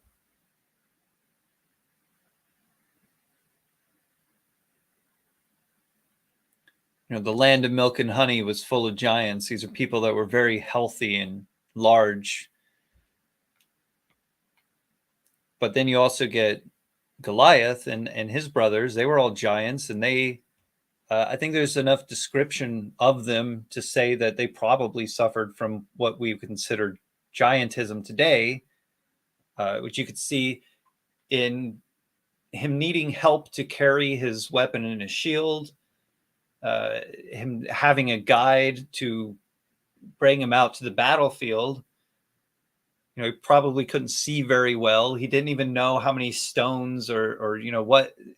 He didn't even know who was facing him, because he couldn't give an accurate description of what he was seeing in front of him.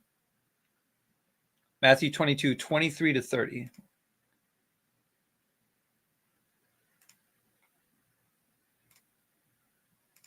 While I accidentally pull up Discord.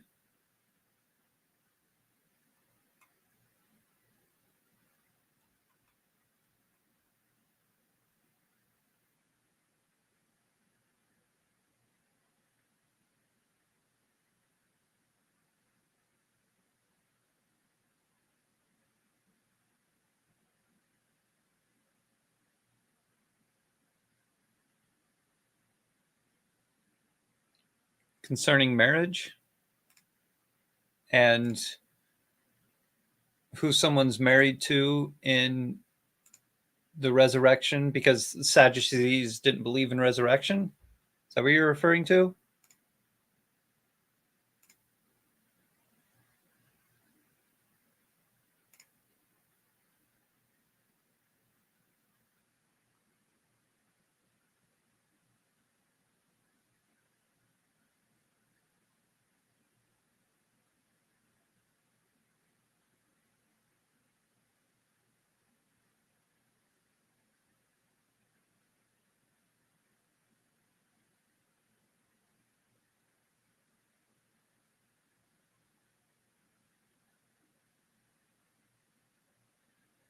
Where he says, basically, he's telling them they don't know anything about what it's like in heaven, because they're expecting some kind of answer. I believe Jesus is saying there is no sexual reproduction with angels. But he's not talking about reproduction. He's talking about he's talking about marriage, like a bound partnership between people, because here's a woman who is married to a man. They have a partnership. So if the man dies and he's in heaven, is he awaiting his wife to be his wife in heaven? So they're connected again. But if she remarries his brother, like, she has a new connection with somebody, and then marries another brother, like, whose wife is she when she's in heaven? Not who does she get to have relations with. And then Jesus is saying, well, in heaven, the angels aren't married to one another. They're in the presence of God, worshiping God. They're not focused on bonding with one another. And even in that, our relationship with God is that we're technically that reflection. our marriage on earth is a reflection of our relationship with God. That's what I was trying to say. So that's why we're called the bride of Christ, because we have that binding partnership with Christ.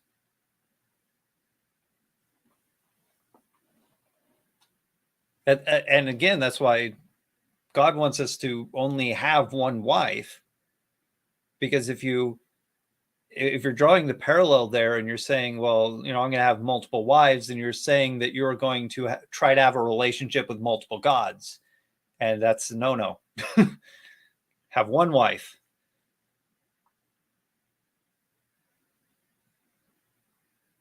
I don't think there's anything in there about sexual reproduction, but also, what was that? Is it?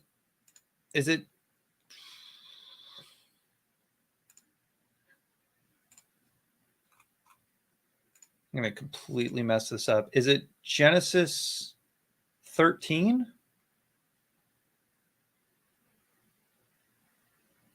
No.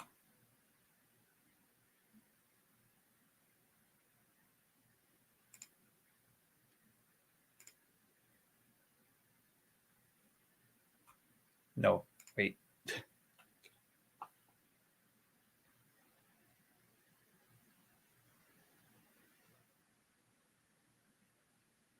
That is way either early or late, and I'm not sure.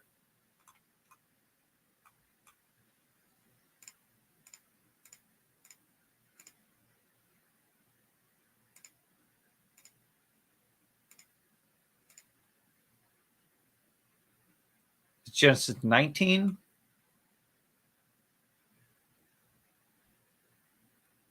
No.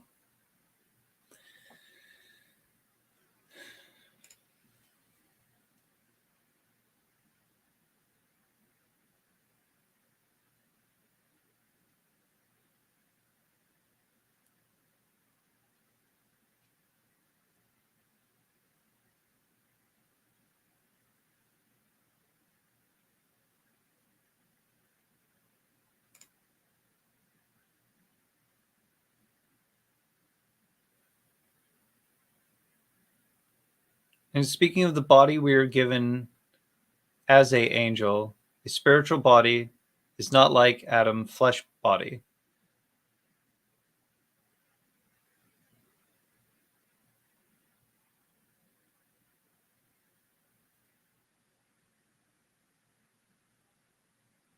Angelos is a term for messenger. It's not a term for a species. It's not a like anybody can be an angel if they are a messenger. It doesn't even have to be a heavenly being to be an angel.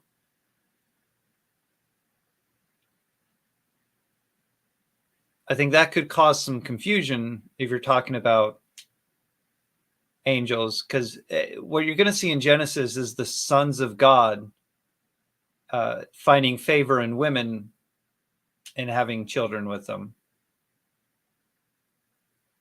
But I think the Nephilim are closer related to like demonic spirits or disembodied spirits of the children of the sons of God or something like that.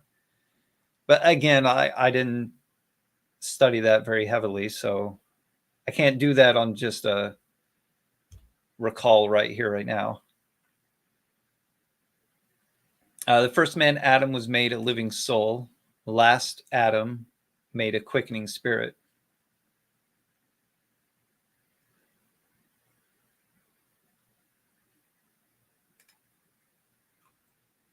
See if I just have this, or if I'd have to pull it up. 45? I don't go that far. 23, 29, 41, 42. Okay, yeah. It's planted a physical body, but it has raised a spiritual body. If there's a physical body, there is also a spiritual body. This indeed is what is written. The first man, Adam, became a living being. The last Adam became a life-giving spirit. The spiritual does not come first, but the physical does. And then comes the spiritual. The first man came from the dust of the earth. The second man came from heaven. Those who are made of the dust are like the man from the dust. Those who are heavenly are like the man who is from heaven. Just as we have bore the likeness of man who was made from dust, we will also bear the likeness of man from heaven. Yeah, Paul's saying that we have this body first, and then we have the spiritual body through our salvation, through the second man, which is Jesus. And that's the one, because the physical body made from dust returns to dust, but the spiritual body that we put on continues on. I'm not saying that the spiritual body can reproduce. I'm just saying that our spiritual body is not the being that is talking about when you're talking about Nephilim. That's because it's not human. It's not a dead human or a spiritual human body that is a Nephilim, that is an angel that has children with human women. That's not what the Old Testament is talking about, where the Nephilim come from. It's talking about a heavenly being that found likeness with, or found the human women appeasing in a way.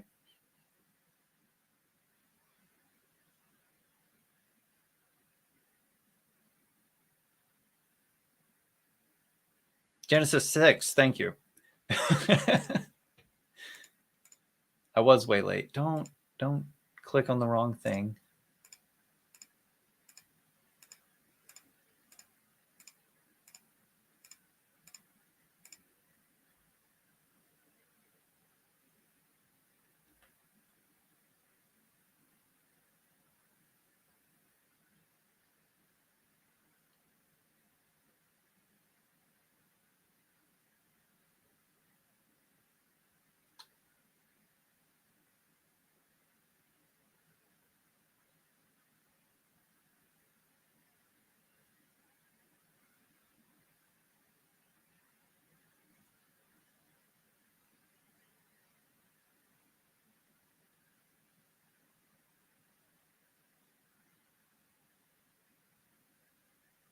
Yeah, see, in Genesis 6, you have this B'nai Elohim, which is, you have this B'nai Ha Elohim, which is the sons of God, finding the daughters of man.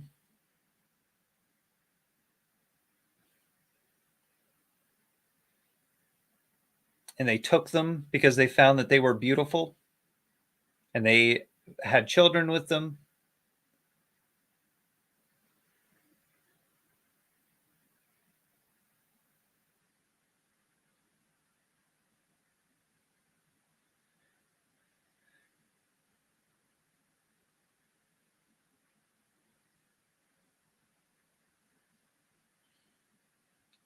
In Hebrew is even harder to read.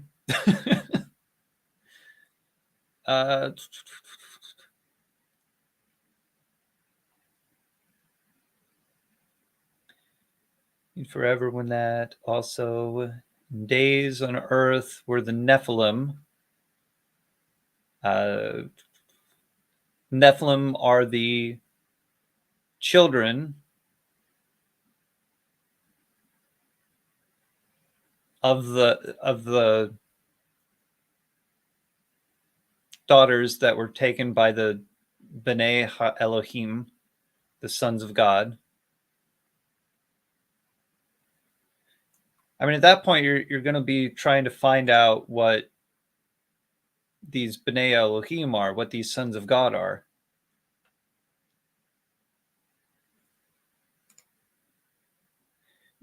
I agree with you. I don't think the spiritual body is compatible with the physical body, but I'm saying that these B'nai Elohim, these sons of God, are not spiritual body human beings like that. Whatever's going on there is some kind of creature that can create children with the daughters of men, whatever that is. I mean, even because you have angels taking the form of men while they're on earth, why wouldn't these beings be doing the same thing? If they can take on the form of men, then they can have children with the women of men. The two angels that go and visit Abraham or Lot.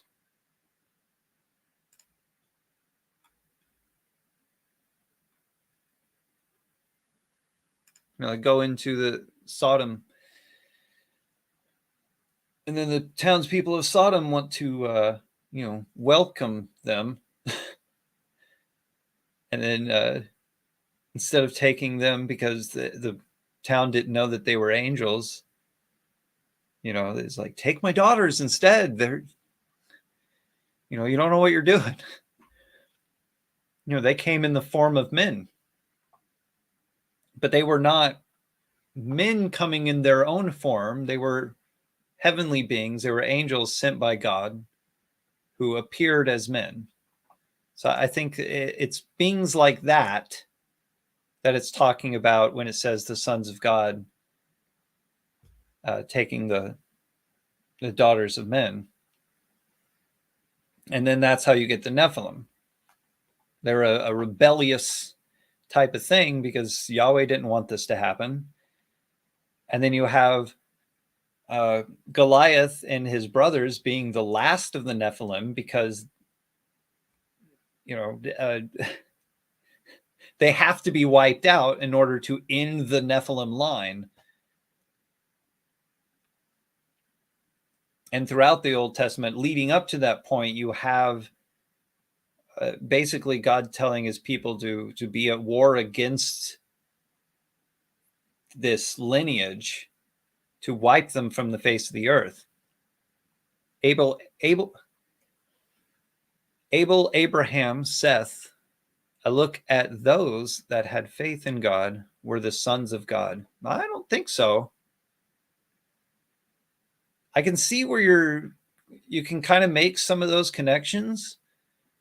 If you believe that the Tower of Babel event is talking about the nations being divided according to the sons of Israel, because it does say sons of God, according to the number of the sons of God, but people will translate that sons of Israel. And then if you decide that that's a connection, that one's translated sons of Israel and one's translated sons of God, therefore the sons of God are Israel. But there's a case to be made that it's not sons of Israel because Israel as a nation didn't exist at the time, even though the number of both is considered to be 77.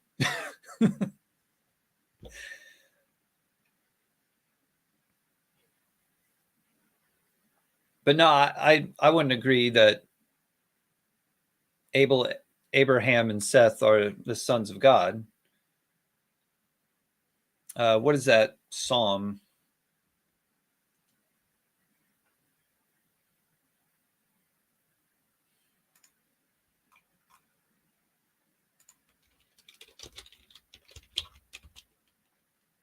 See, I have a completely different psalm in my mind right now.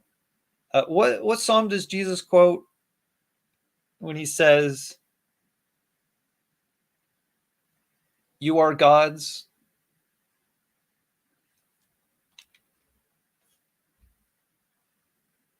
But you say I am blaspheming because I call myself a son of God.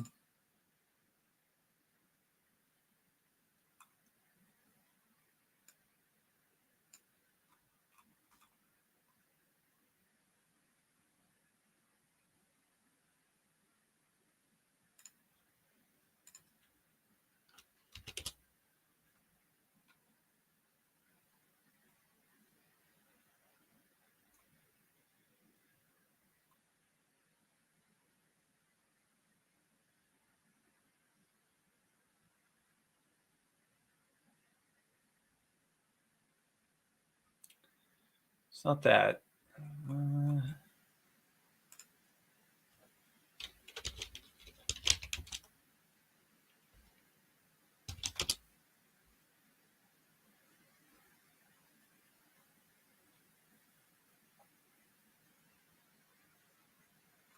Psalm 82.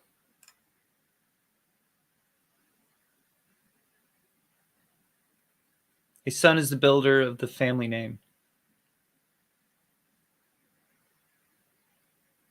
So in Psalm 82, God takes his seat, takes his stand, if you want to stand,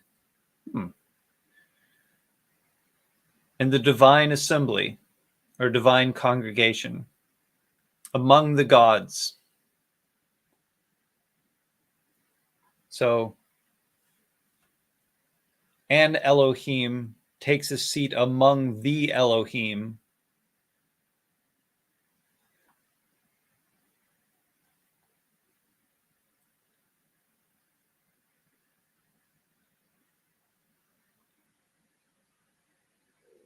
How long will you judge?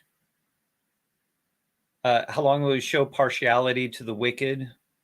Judge unjustly? So God's asking this divine assembly, why they favor the wicked, they judge unjustly.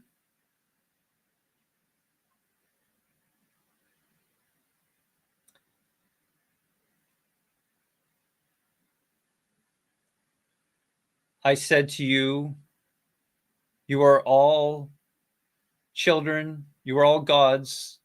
I say to you, gods, you are all children of the Most High. I say, hold on, verb, noun, preposition, pronoun, conjunction, adjective, noun. Why did I choose to have an interlinear during this? I don't know.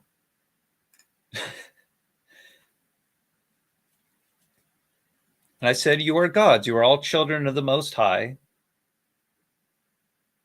Nonetheless, you will die like men. You will fall.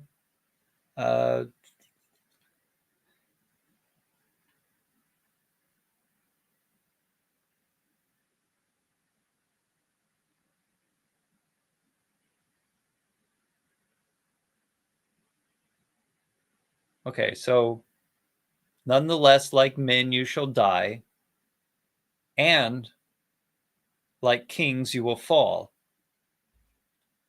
Princes, not kings? Yeah, that makes a lot more sense because they're not kings. So in this instance, it sounds a lot more like he's talking about, he's sitting among these, taking a seat most high above all these other heavenly beings, this divine assembly who, because we're in the Psalms, the nations already exist. All of the sons of God have been given, rule over these people, but God has kept his own, Jacob as his own, which is where Abraham comes from. He comes from this nation, which is God's, that will be the one that carries on to fulfill this promise that he gives to Abraham. And he's saying, how long will you judge unwisely? Because that's what they do. They're bad at ruling the people because they don't love the people. They love the wicked. And then it says, you will die like mortal men. So even these beings are going to die at some point. And they'll also fall. They'll lose their authority over these people at some point. So Psalm 82 is covering these heavenly beings, and they're also called the sons of the Most High. They are the sons of God. but I don't think it's talking about human beings.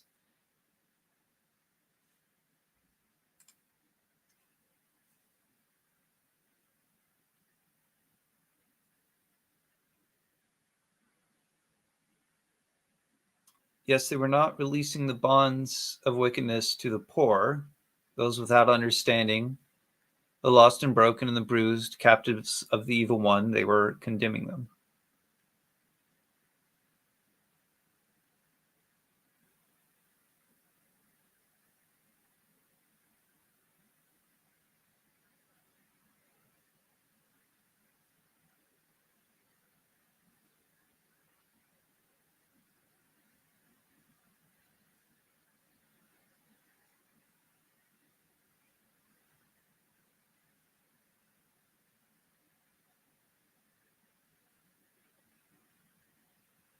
So it's a complicated answer.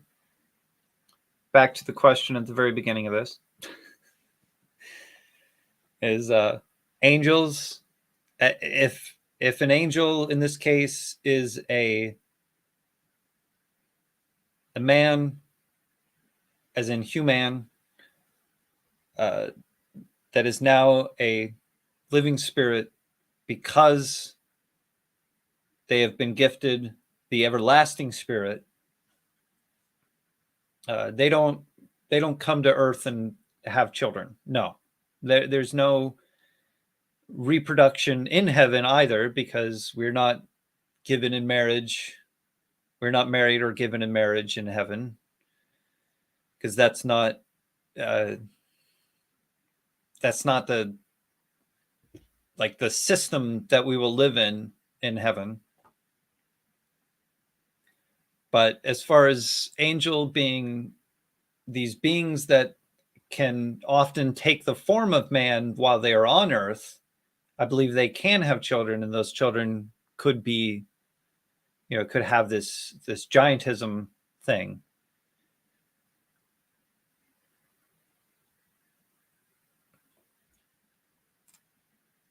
Psalm 82 reminds me of the fasting the Lord requires in Isaiah 58.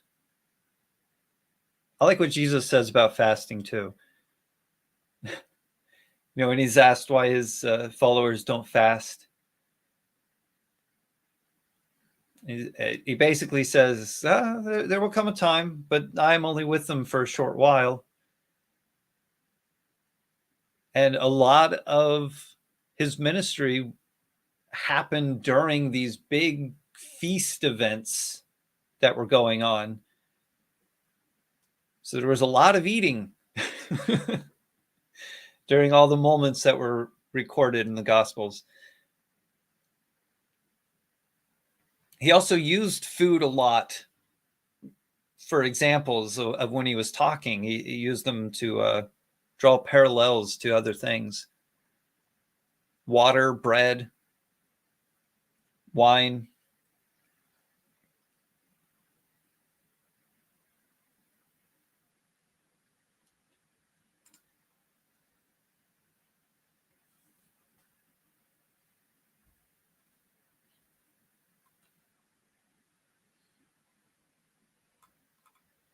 So I hope I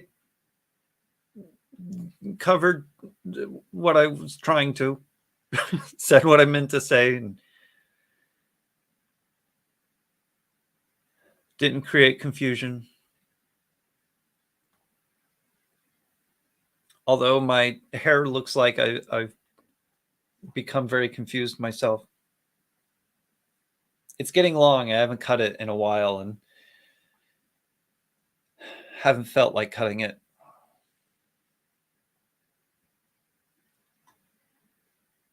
And the last live stream 4 months ago was this long.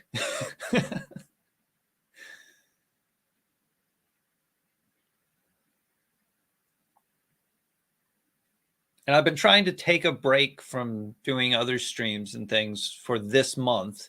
I did a lot of recording in September so that I could relax and focus on my commentary and do some other things this month. Because I have a gaming channel that I stream on. I'm also trying to, I don't know, get some kind of horror thing going as a short film to release for Halloween, but it doesn't look like I'm going to make the deadline. It's a very easy thing to film, and I think it's relevant to the kind of things that are popular right now in terms of the horror community and things. There's a very eerie suspense type of situation in a lot of games that go around right now, where, or a lot of games and a lot of videos and movies and things where something happens in the background, but you don't quite notice it. And then on a rewatch, you see something. It's like, was that there the whole time? And I want to make a video like that. And I need to get some plasticine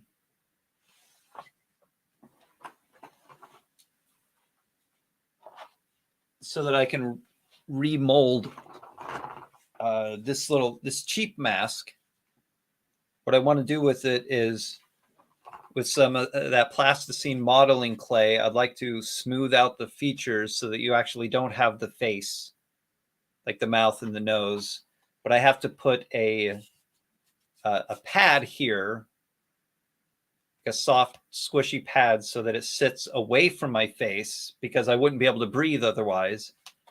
And then I'm also going to take like sunglass lenses out of sunglasses and put them around the eyes and mold around that. And then I'm going to use it for an Android mask and do a little video on that.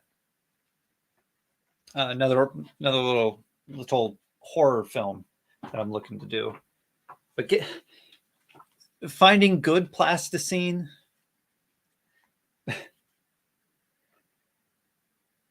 I saw one on Amazon for $22, and I'm not sure if it's going to be what I'm looking for. It might be. It's a fairly good size block.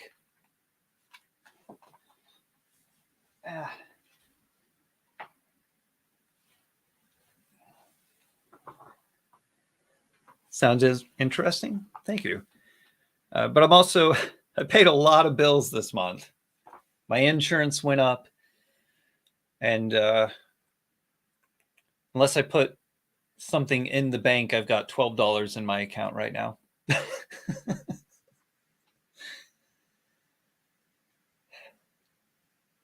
The month I decided to take a break from doing anything is the month I need to make some money.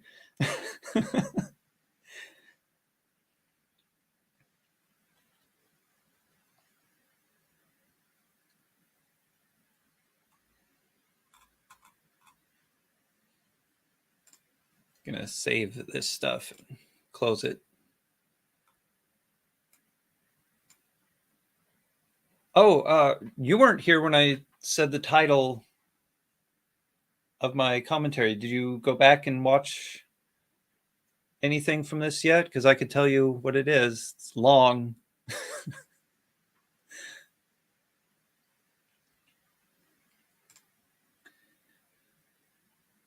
I don't know why I'm into making really long titles for things right now. I did it on a few of the songs that I wrote. I have a song called "There Are Cars Parked on the Road, Sweetie, But You Can Drive Around Them." And what was one of the other? I had another song title that was really long. But the name of the commentary is, "If I can't coherently cover in a comprehensive and cohesive way, without contradiction or conflict, how I view the complete context of the coming of Christ, then I will concede. A commentary on eschatology." That's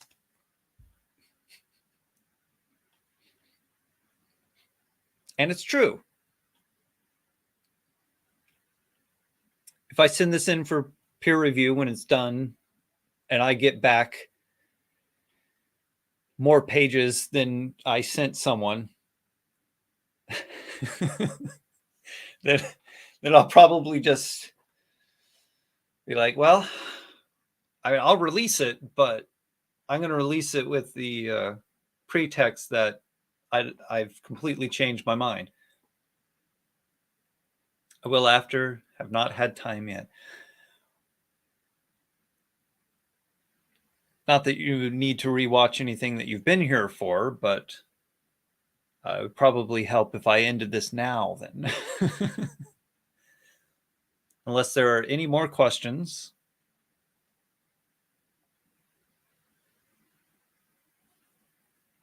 Don't ask about that. That's my only rule. Well, now I've brought it up, though. I didn't mean to. It's a whiteboard. There's your answer.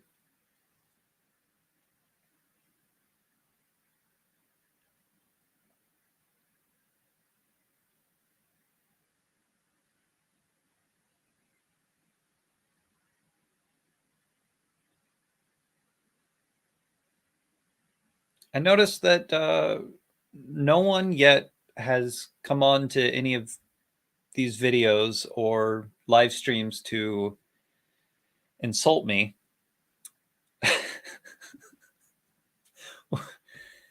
Yeah, I appreciate that no one's insulting me and that they're wanting to have actual dialogue when they do show up here. But I expected, I guess, when I put myself on the internet to have a very angry opposition.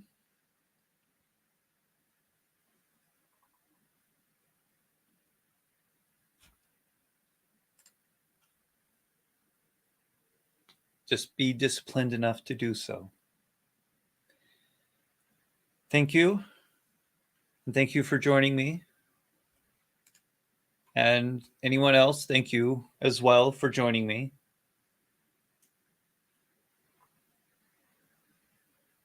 I have no plans for another one of these, but it is likely to happen when I have done the next section in my commentary to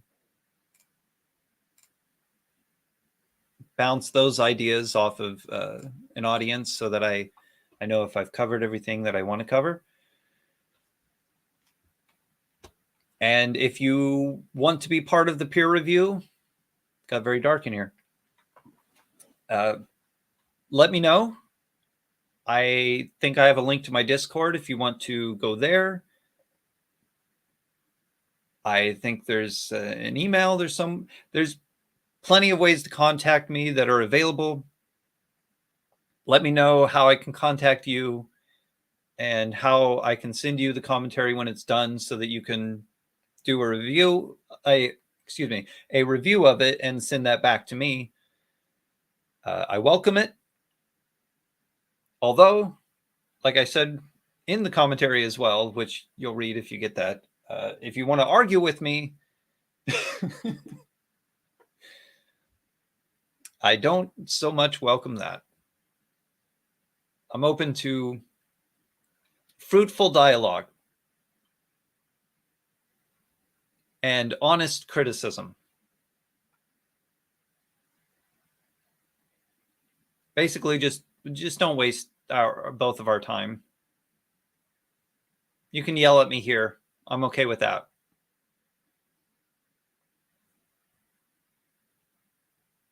Just know that that's not a loving act, and that I will not hate you in return, but I will try to love you as well.